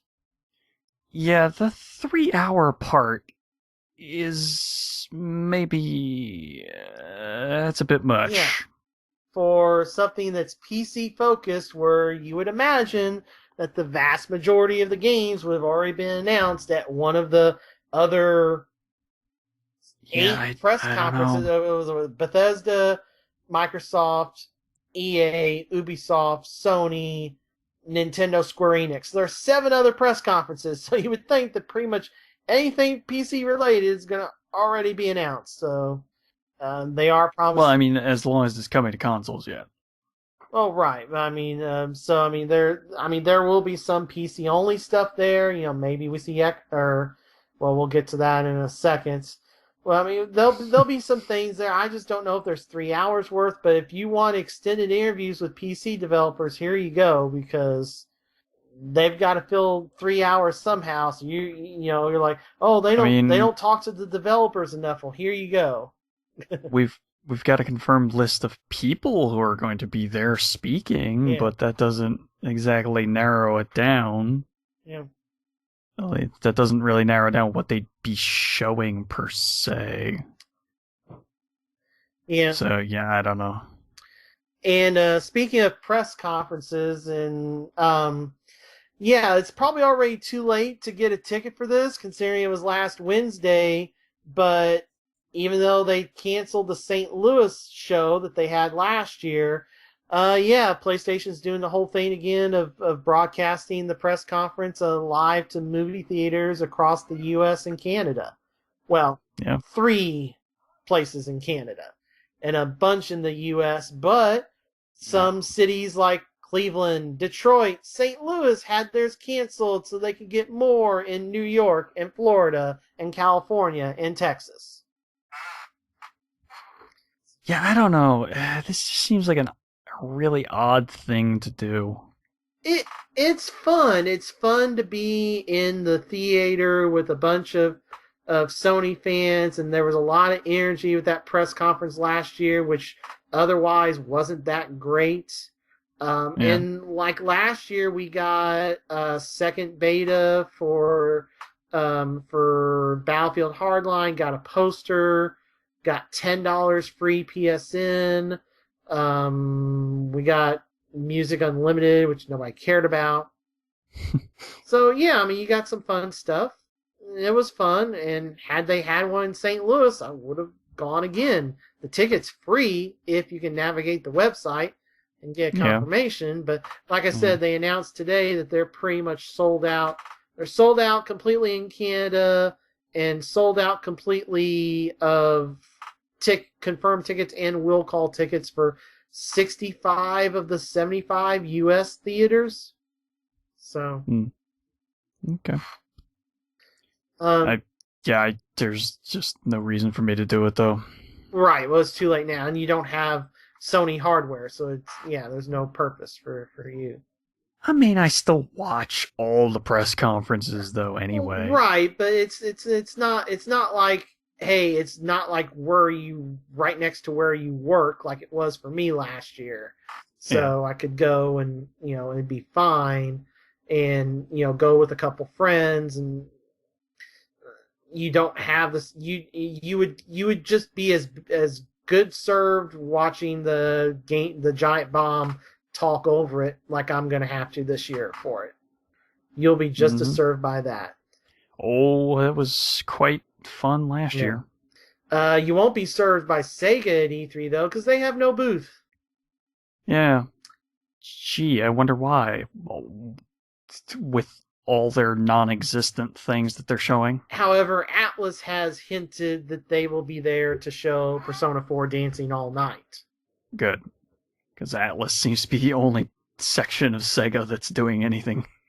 They've got other than Relic. Sega's PC stuff. Yeah, they got Relic and Creative Assembly, so.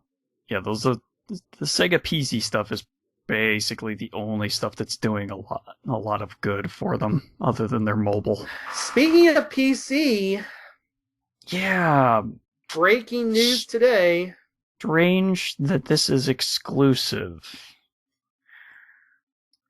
Well, considering that they nailed the console version of the first one, when they used Valkyria Chronicles as a template, and I would think that they got great sales on console. I bought way too many copies of this game on console. Granted, 2 at full price, 1 on clearance.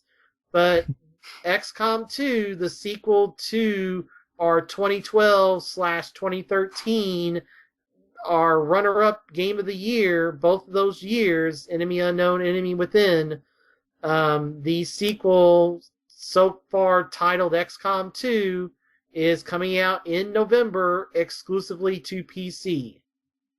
Yeah, I don't get it.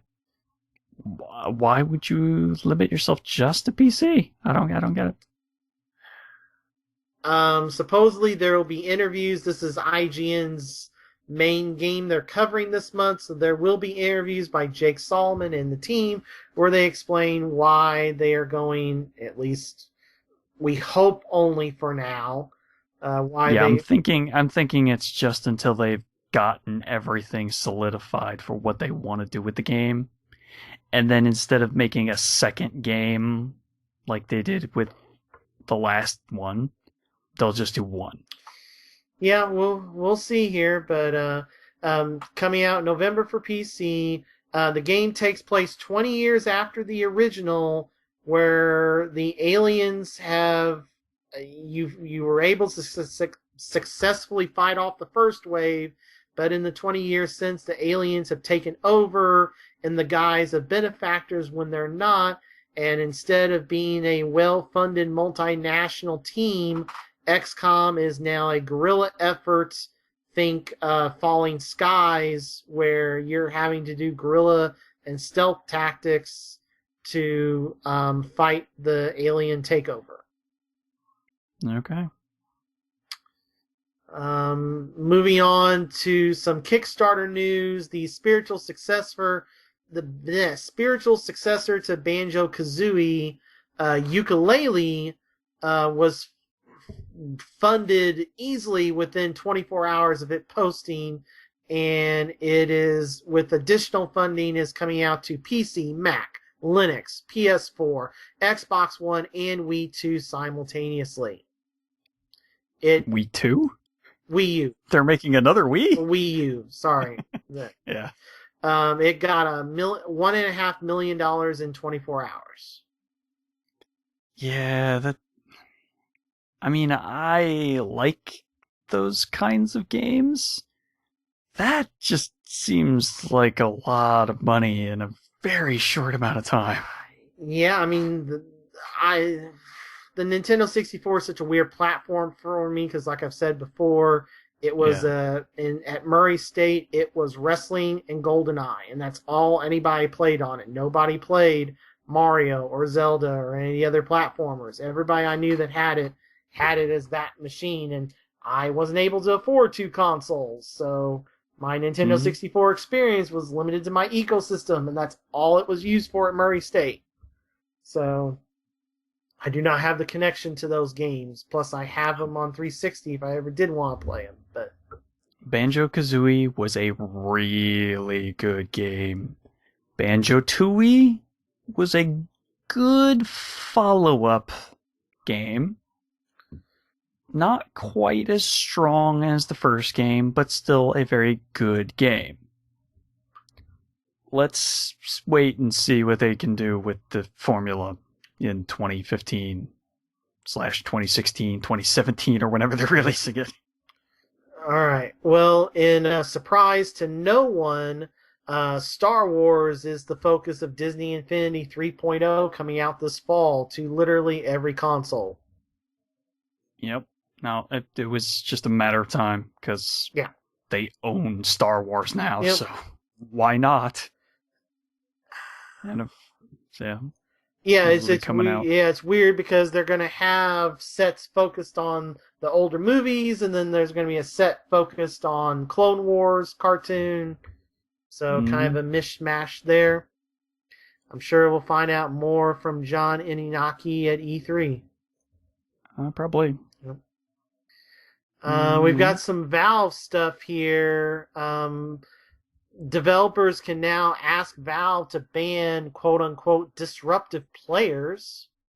Yes, instead of Valve having all the control, yeah, some of the creators of games can actually influence whether some disruptive players are removed from getting access to their games. I can't wait for this to be used on Total Biscuit or Jim Sterling or somebody, that critiques the game on YouTube, and then they go, oh, well, YouTube takedown knows. Well, that went, oh, well, now I'll just ban you from Steam.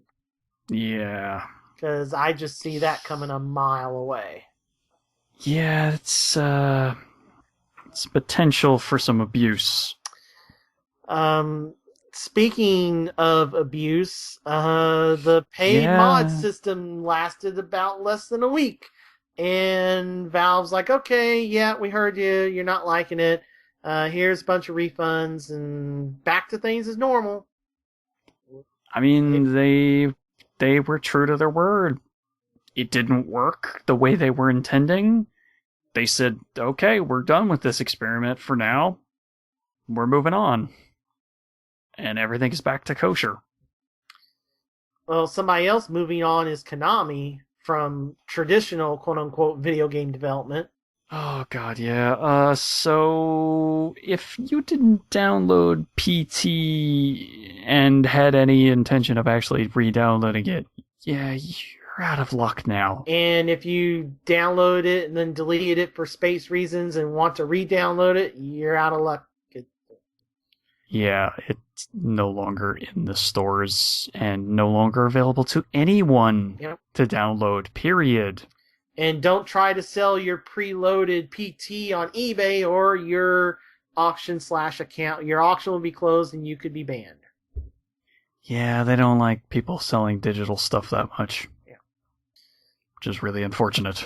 And then Konami's new CEO made a statement to a Japanese news publication that they've been trying to spin around in the last week, but you can see clearly Konami's focus is mobile.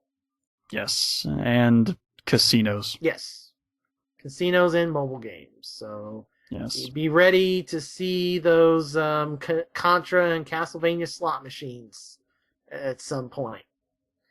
My favorite quote out of this, though. Gaming has spread to a number of platforms, but at the end of the day, the platform that is always closest to us is mobile. Mobile is the future of gaming. Mobile is where the future of gaming lies. Old man. You don't know what gaming is, do you?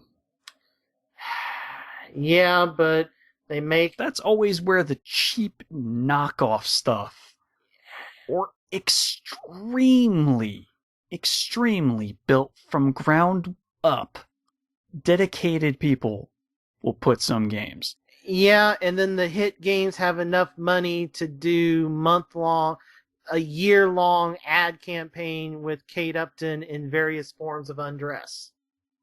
Or Liam Neeson. Yeah, that was a one-time. As one ad did. Right, that was one ad. I mean, there's still ads. She's still in the ads of Game of War. And we're 6 months past the Super Bowl. Yeah. God, those games are terrible. Clash of Clans, at least, is something that's fun. The manager, at my primary job, the manager of one of the stores, that is the game she does. That is the only game she does, is Clash of Clans. I mean, that's the reason that mobile will never, ever be the dominant gaming platform. Let's hope. It won't. Let's hope not. It just won't. Let's hope not. Well, no, it just won't, because that's the kind of stuff that they're always putting on mobile.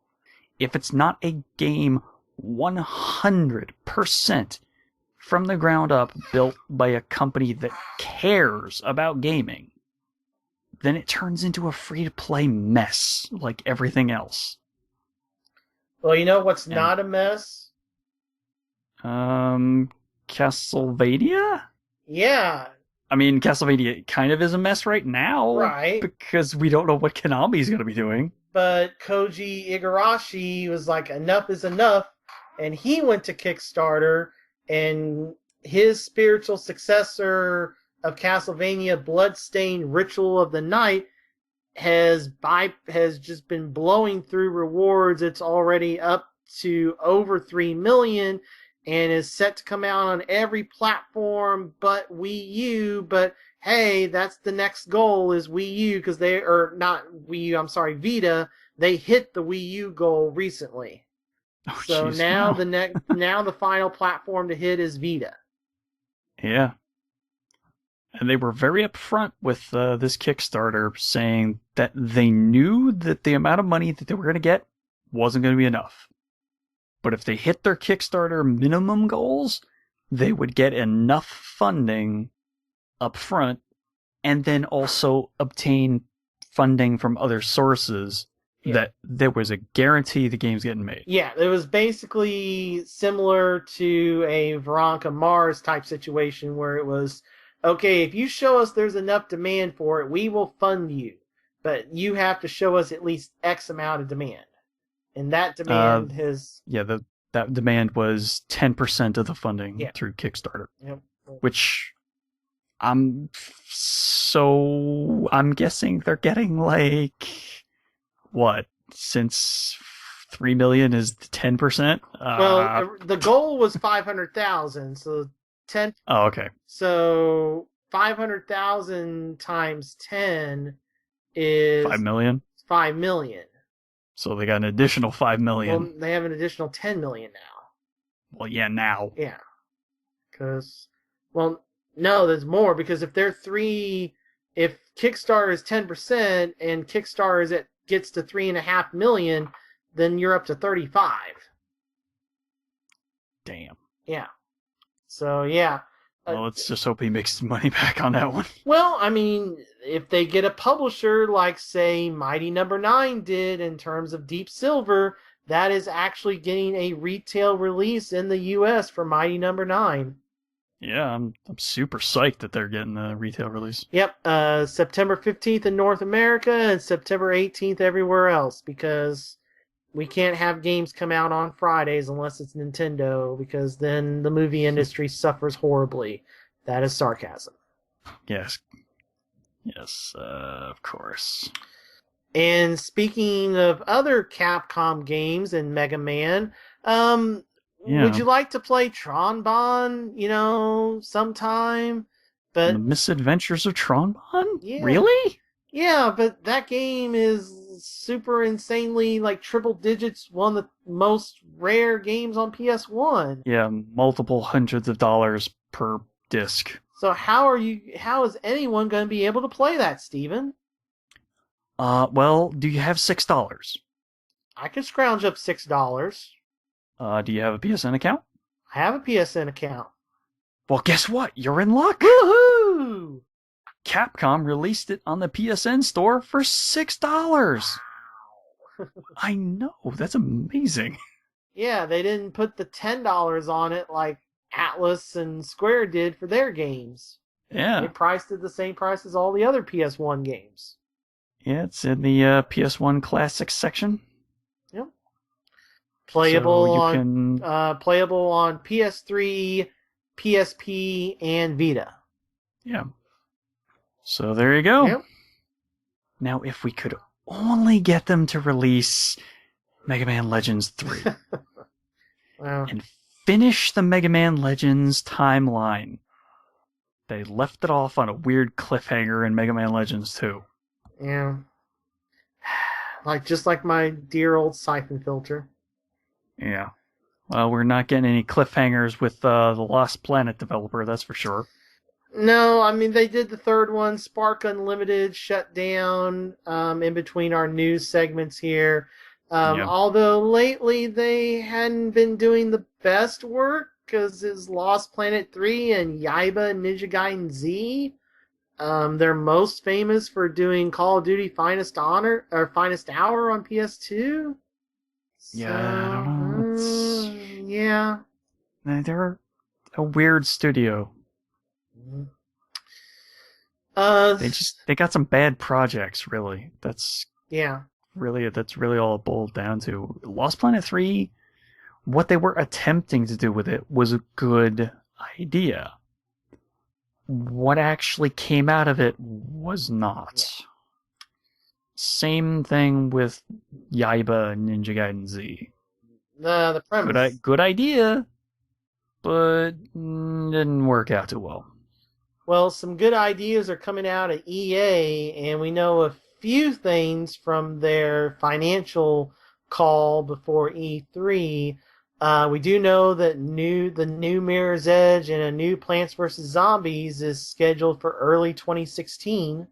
Indeed. And that Need for Speed is getting a reboot this fall. Yeah. Now, we have learned in recent days about Need for Speed that it will require an online connection. With pretty much just about every other game that EA puts out at this point. You can get by in Dragon Age and there's single player. You can, but you kind of want one for some of the features. Well, you just need it a one-time for... I mean, if you're not doing the multiplayer, you need a one-time connection to import Dragon Age Keep. Yeah.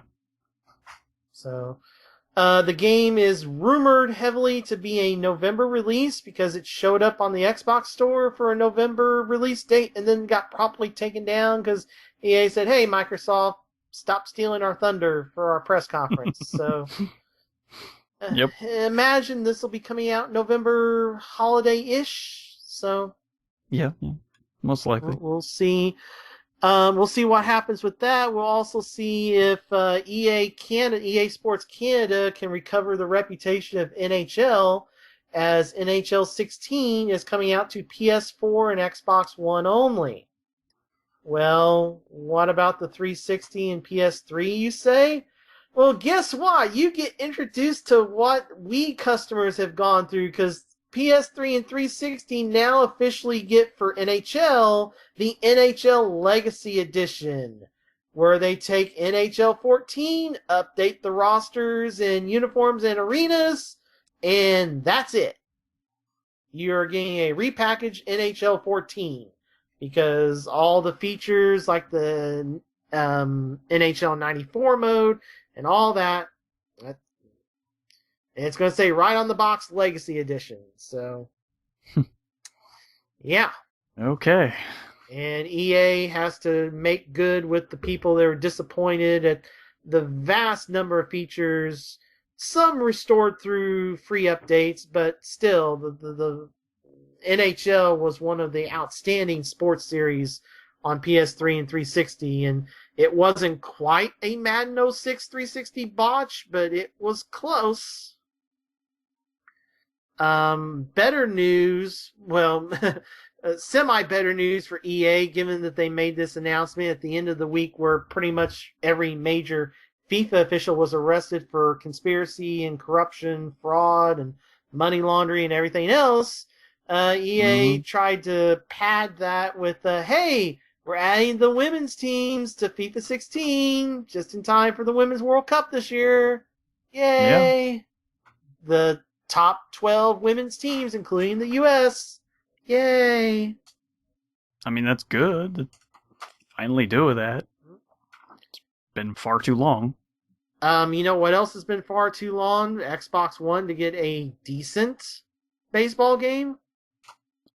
It's been a while, yeah. So the Super Mega Baseball that is out for PS4, that is coming this summer to Xbox One. Again, just a download and an arcade-style game, not a sim game, but hey, it's way better than RBI. It's not a sim. It's an arcader. And WWE 2K16, October 27th, for all the consoles at once. Yeah, so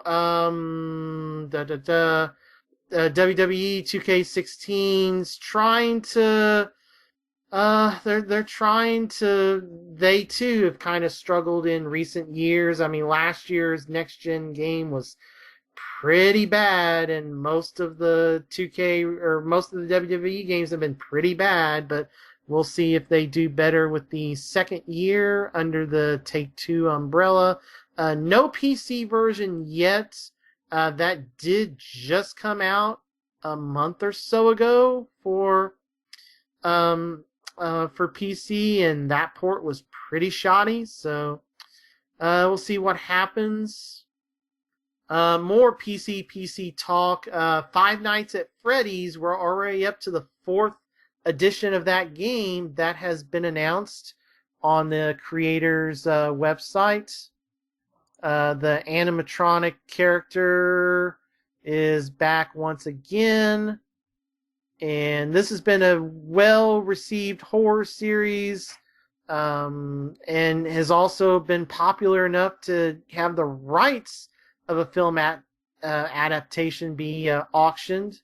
Not in production yet, but It's likely that it will, though. yeah. So just from the sheer popularity of the series thus far. So yeah, we'll see where this final chapter takes the story, because there's actually a story in this too. That's the crazy thing, and it's a really involved story too. I didn't realize how involved the story was. But there's even debates about who gets killed and when they get killed and where each of the games takes place in the timeline. It's weird. Hey, I just had some of these conversations about something else like an hour or so ago. Oh. Okay. Well, here's something we definitely know for sure, timeline-wise. We won't be getting Walking Dead Season 3 in 2015. But we were supposed to expect something major. Yeah, so sometime during E3 we'll get some news about something. And I mentioned this during that when we were doing compare and contrast of Life is Strange to Walking Dead, and I said, well, it's good that Walking Dead is not coming out this year, not only for the fact of, you don't want to do overkill, but the second thing is that Payday's devs are doing a new Walking Dead shooter for PS4, Xbox One, and PC to launch that's set to launch in 2016 as well. Okay, so my point is moot because I brought up the whole debacle of Survival Instinct, and while the informed gamer that listens to news and podcasts, appreciates the Telltale games, the common gamer out there wants shooting. So if you have both of these on the shelf at the same time, they're going to go to the shooter. And this time it might actually be good because you've got... One would hope. I mean, you've got a decent developer working on it, so... Yeah. So we'll see. Well, hopefully they can do it. It should be launching in 2016. Well, we're also skateboarding fans. I guess will have to hope that Tony Hawk's Pro Skater 5 can reinvigorate that series, because outside of PewDiePie pimping Skate 3 videos to make EA republish Skate 3, resupply stores, put it back in a print production, not been much skating wise. Yeah. I mean, Skate 3 was a good game, though. Yeah. It's not like he was pimping a bad game. Oh, right. It's just, I can't... It's a thing. I suck at Skate because everything's on the right stick, so I could never get the motions it wanted, so... It's coming out for PS4 and Xbox One first, PS3 and 360 sometime after that, but there's going to be some big concessions for the previous gen games. Yep, no online connectivity for those versions. Yeah. So. Yeah, it's the time you need to upgrade. Yeah, this is the year, because I mean I've heard people say it in GameStop. I mean, outside of sports games and your music, kid, Lego, Disney, whatever games, and like Metal Gear being the one outlier, everything else is new. Well, I mean, Metal Gear, because it's been in development for so long. Because I mean, even Call of Duty is new stuff only. So. We might hear some ports coming. Maybe, but they are not talking about it at all right now. They're not confirmed at all. So, I mean, considering that the ports were not spectacular last year, yeah, it's probably time to not go for previous gen stuff. Well, something that's being ported that'll be good for somebody like me. Oh, and it's on GOG and Humble. Oh yeah, there we go. D4 is coming out this week on PC. Yeah, be out by the time you hear this. It'll be June 5th. And the game is locked to Xbox One and PC. It will never come to PS4, according to Swery himself. I mean, that makes sense, because wasn't Microsoft kind of part of the funding of this? Yeah. So, yeah. That would be why. Yeah, so, hey, good old games, Humble, I will get at some point through one of those. I'll have to be watching for sales for that. Something that I mentioned on either this episode or I think I mentioned this earlier, I think this episode, Divinity Original Sin, the Enhanced Edition coming to console by the end of the year. You mentioned earlier. Yep. So, hey, that's making the jump the other way, so sweet. Yeah. Speaking of games coming out on PC, Double Fine's Massive Chalice, their weird strategy game that was in development for quite a while and also came from Kickstarter as well. It's out now. And you can get it for free. I know. If you have if you have a gold account, you can at least redeem the download for free, and Steven can actually play it for free. I know. I'm super excited. Yeah. Get on that when we get done here. I was very surprised that it was free for Xbox One this month. Yeah, I like what Thorbon said. It's like, how do you think those Kickstarter backers feel about this? Well, I feel pretty good because I didn't do a damn thing about Kickstarting it. Right. Yeah. So I'm quite happy. But if you're more PC focused, you can still get it on PC as well, or you can get it Mac or Linux. Some people were too excited about leaking footage of the Gears of War remaster that was in a private beta. Which, from all the rumblings, we already long knew was in development anyway. So Microsoft banned their consoles not only from live, but I think this is still the case, banned them from playing anything at all. Not quite, though. It only bans them from Xbox Live. Okay, we're sure about that? Yes. It was confirmed later in the week after the story came out. Okay.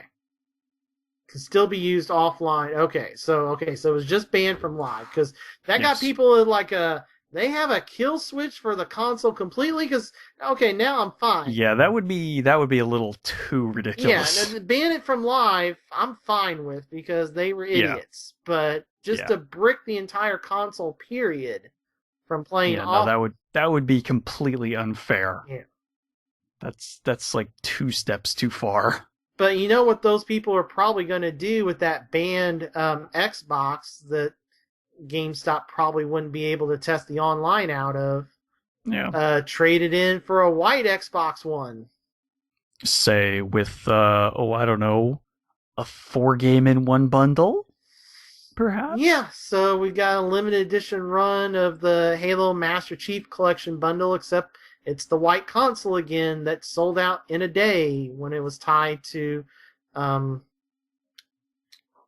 Sunset Sunset Overdrive. Overdrive. Thank you. Yeah, it took me a second to remember what it was too.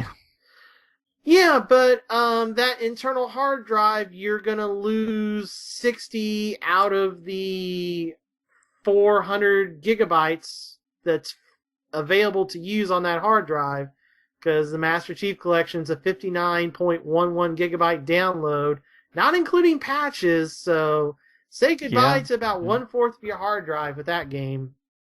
Yeah. I'm starting to bump up to my halfway point for my hard drive too. Speaking of the Master Chief Collection, if you qualify to get Halo 3 ODST free, you were sent a message to your live account with a free download.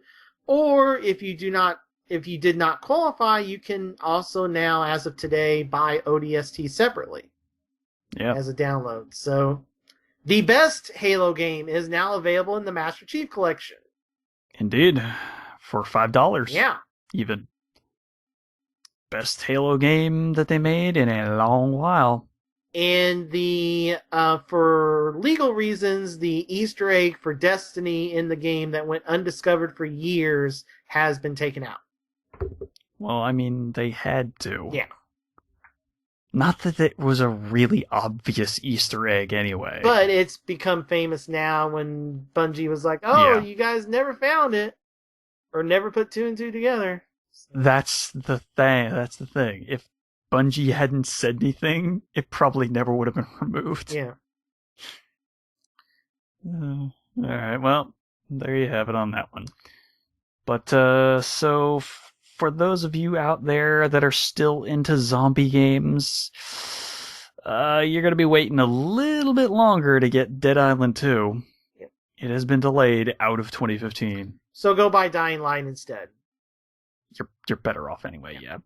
Because that's the original developer, and Dead Island 2, we just really don't know anything about it other than the trailer that was shown at the Sony conference last year, which was a cinematic trailer, not... Yeah, it was live-action trailer. It wasn't actually any gameplay at all. Yeah.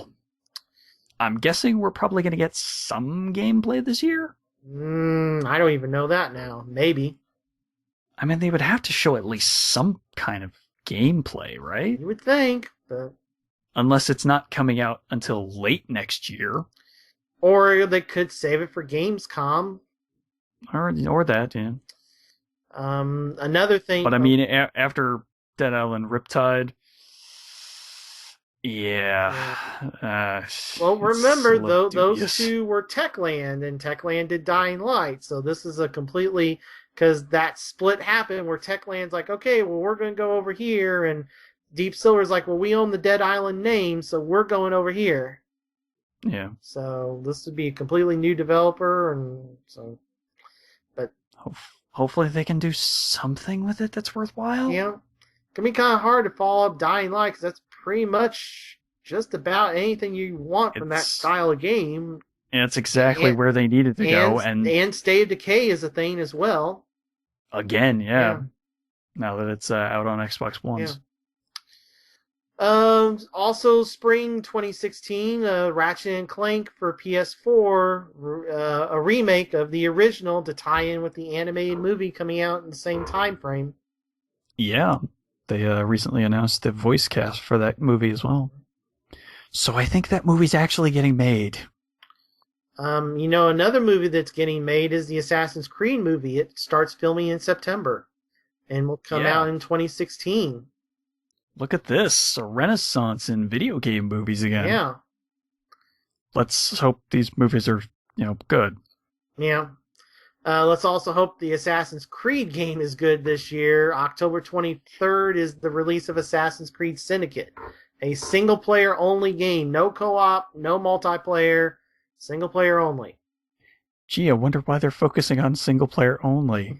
Well, maybe because the multiplayer focused title, The Division, being developed by 4 different Ubisoft studios, is delayed until the first quarter, at least, of 2016. Or the January through March timeframe of 2016. Yeah. So I think maybe that's where all their teams for multiplayer went? Well, all but one. Well, yeah. because October 13th sees the release of Rainbow Six Siege. Yes, that game is looking good. Yeah, but I mean, this is going to be another online-only multiplayer 5v5 focused game, so just... I know, it looks pretty good so far. There was way too much bullet damage through walls and stuff of that clip I saw from Giant Bomb. I mean, it's plaster. It's not like steel. Yeah. Of course, their bullets are gonna rip right through that. Yeah, I mean, we'll see. I mean, it just the alpha looked like an alpha, so I mean, I need to see some more before I get super hyped for that. Sadly, we will not see any more of the Frag Dolls, as Ubisoft has retired that competitive team that also did community service and PR for them. Yeah, I don't know why they were owned by Ubisoft, though.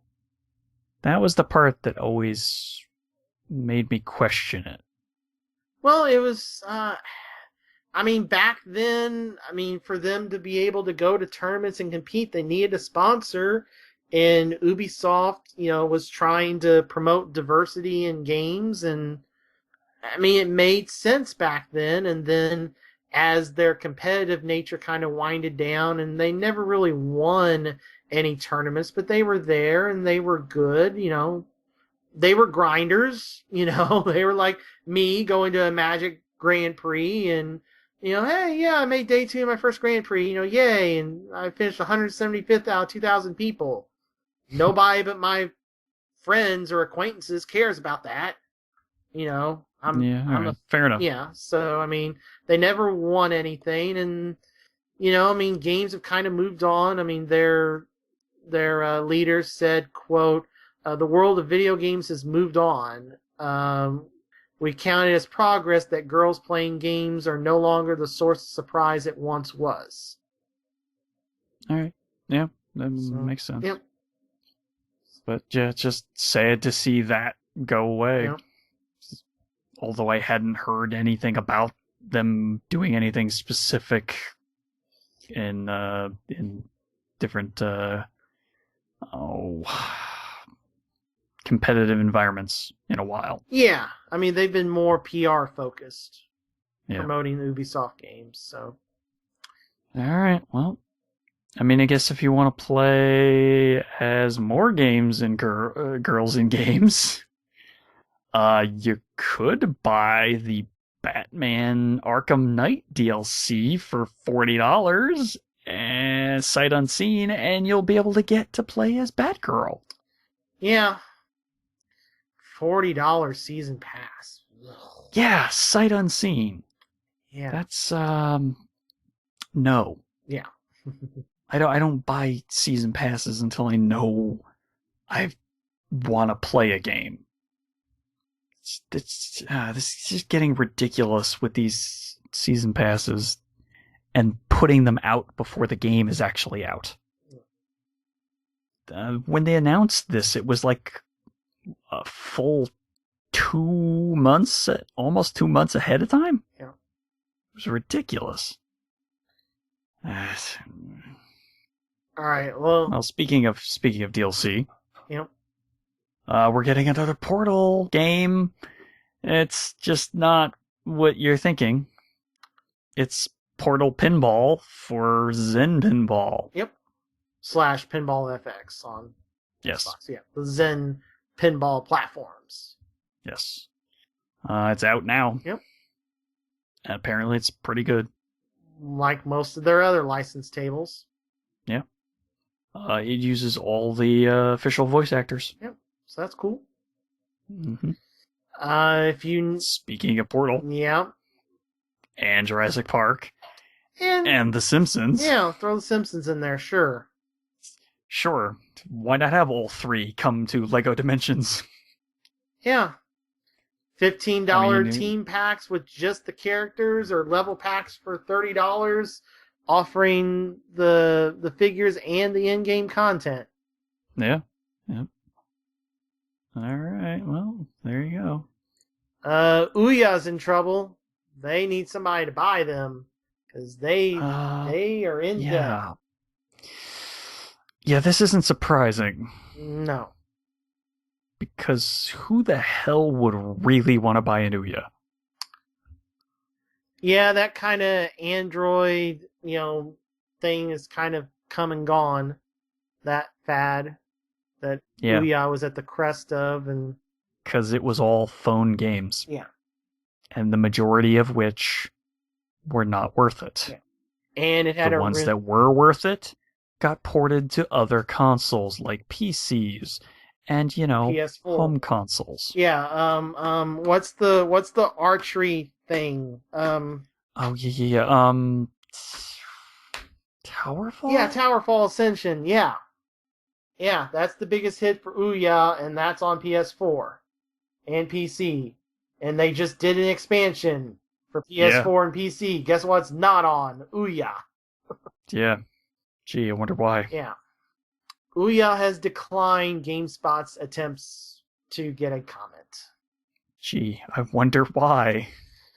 Well, I mean, because if somebody's going to invest in something like that, why not Oculus Rift, which says that, of course, they are owned mainly by Facebook now, but the consumer model is supposed to launch in early 2016.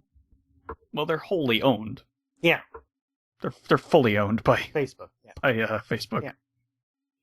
But yeah, we finally know where they're coming out with the consumer model, at least. What we don't know is how much it's going to cost. Yeah, the current development kit is $350 to order, so we don't know what the consumer model will cost. Yeah, but they're estimating that a good PC to run it will currently run you about $1,500. And that's not buying the actual kit. Yeah, that's just the PC to run it. Yeah. So hopefully by the time it actually comes out, that price will be much lower. Oh. But yeah, it's gonna take a long while before that happens. So hopefully they're not thinking of releasing at like $300 plus. Because if it's not $299, they're really shooting themselves in the foot. Because even $299 is expensive. All right, some Microsoft-centric news here.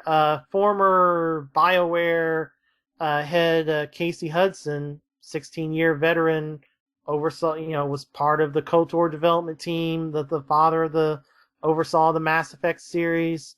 He left BioWare August of last year. He is now working at Xbox, working on the HoloLens team, and also working with innovative new Xbox titles in addition. So maybe trying to research potential games that could be used on HoloLens and some other things like that. Yep. And this probably will tie into the Windows 10 release as well, as we just found out here either today or here in the last couple of days. Windows 10 officially hits July 29th, and as we're recording this, I've got the little icon in the bottom right-hand corner that when you put the mouse pointer over, it says Get Windows 10. Yep. Yeah, I had that one show up yesterday, too. Yeah. Yeah, you can reserve it. Yeah, your free upgrade. Yeah, your free upgrade you can reserve, which doesn't make much sense. 3 gigabyte download, so... Yeah, I don't get the whole reserve thing. It's just, that doesn't make sense. Yeah. Let me know when it's out, which now I know. Yep. Out at the end of July. Yep. Then I will worry about upgrading because I have to prep the computer beforehand just in case. Yeah. Because this hardware does not like other OSs as far as I know. Right. Because it didn't like running Windows 7. Yeah. And then our last story, finally, Gearbox has been dropped from the Aliens Colonial Marines false advertising lawsuit. Indeed, and it's also lost its class action status. Yep.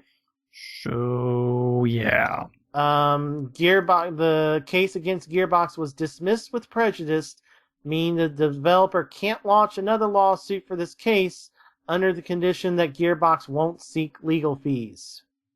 Gearbox has been fighting since last summer to remove itself from the lawsuit. I mean, I guess that's a win for Gearbox. Not so much for the class action section of the lawsuit against Colonial Marines and its false advertising. The two gamers who originally filed the complaint are currently in settlement discussions with Sega and have until July 3rd to notify the court with how they want to proceed. So, expect an update to this next episode. Most likely, yeah. Yep. Oh, June 3rd, not July. Yeah, June. Oh, yeah. Wow. Yeah. Yeah, so we'll definitely hear about something. And that's a show. All right. God, yeah. So many problems. So many interruptions. Yeah. All right, yeah, so don't forget to subscribe to the show through iTunes or the Xbox Music Marketplace. And while you're there, go ahead and leave us a review or star rating to just help the show get out to more listeners. You can also find us on Facebook. We are Checkmate Arcade, 2 words. Or if you want to follow us on Twitter and get instant updates, you can follow us at Checkmate Arcade, no spaces. Or individually, you can follow me at Dark Bossman. And I'm at MSU Hitman, and I have the Checkmate Arcade account on my phone as well, so I should see it, any contact there as well. Also, don't forget Stitcher Radio if you're of the Android variety. Or even iOS. Yeah. We're on both.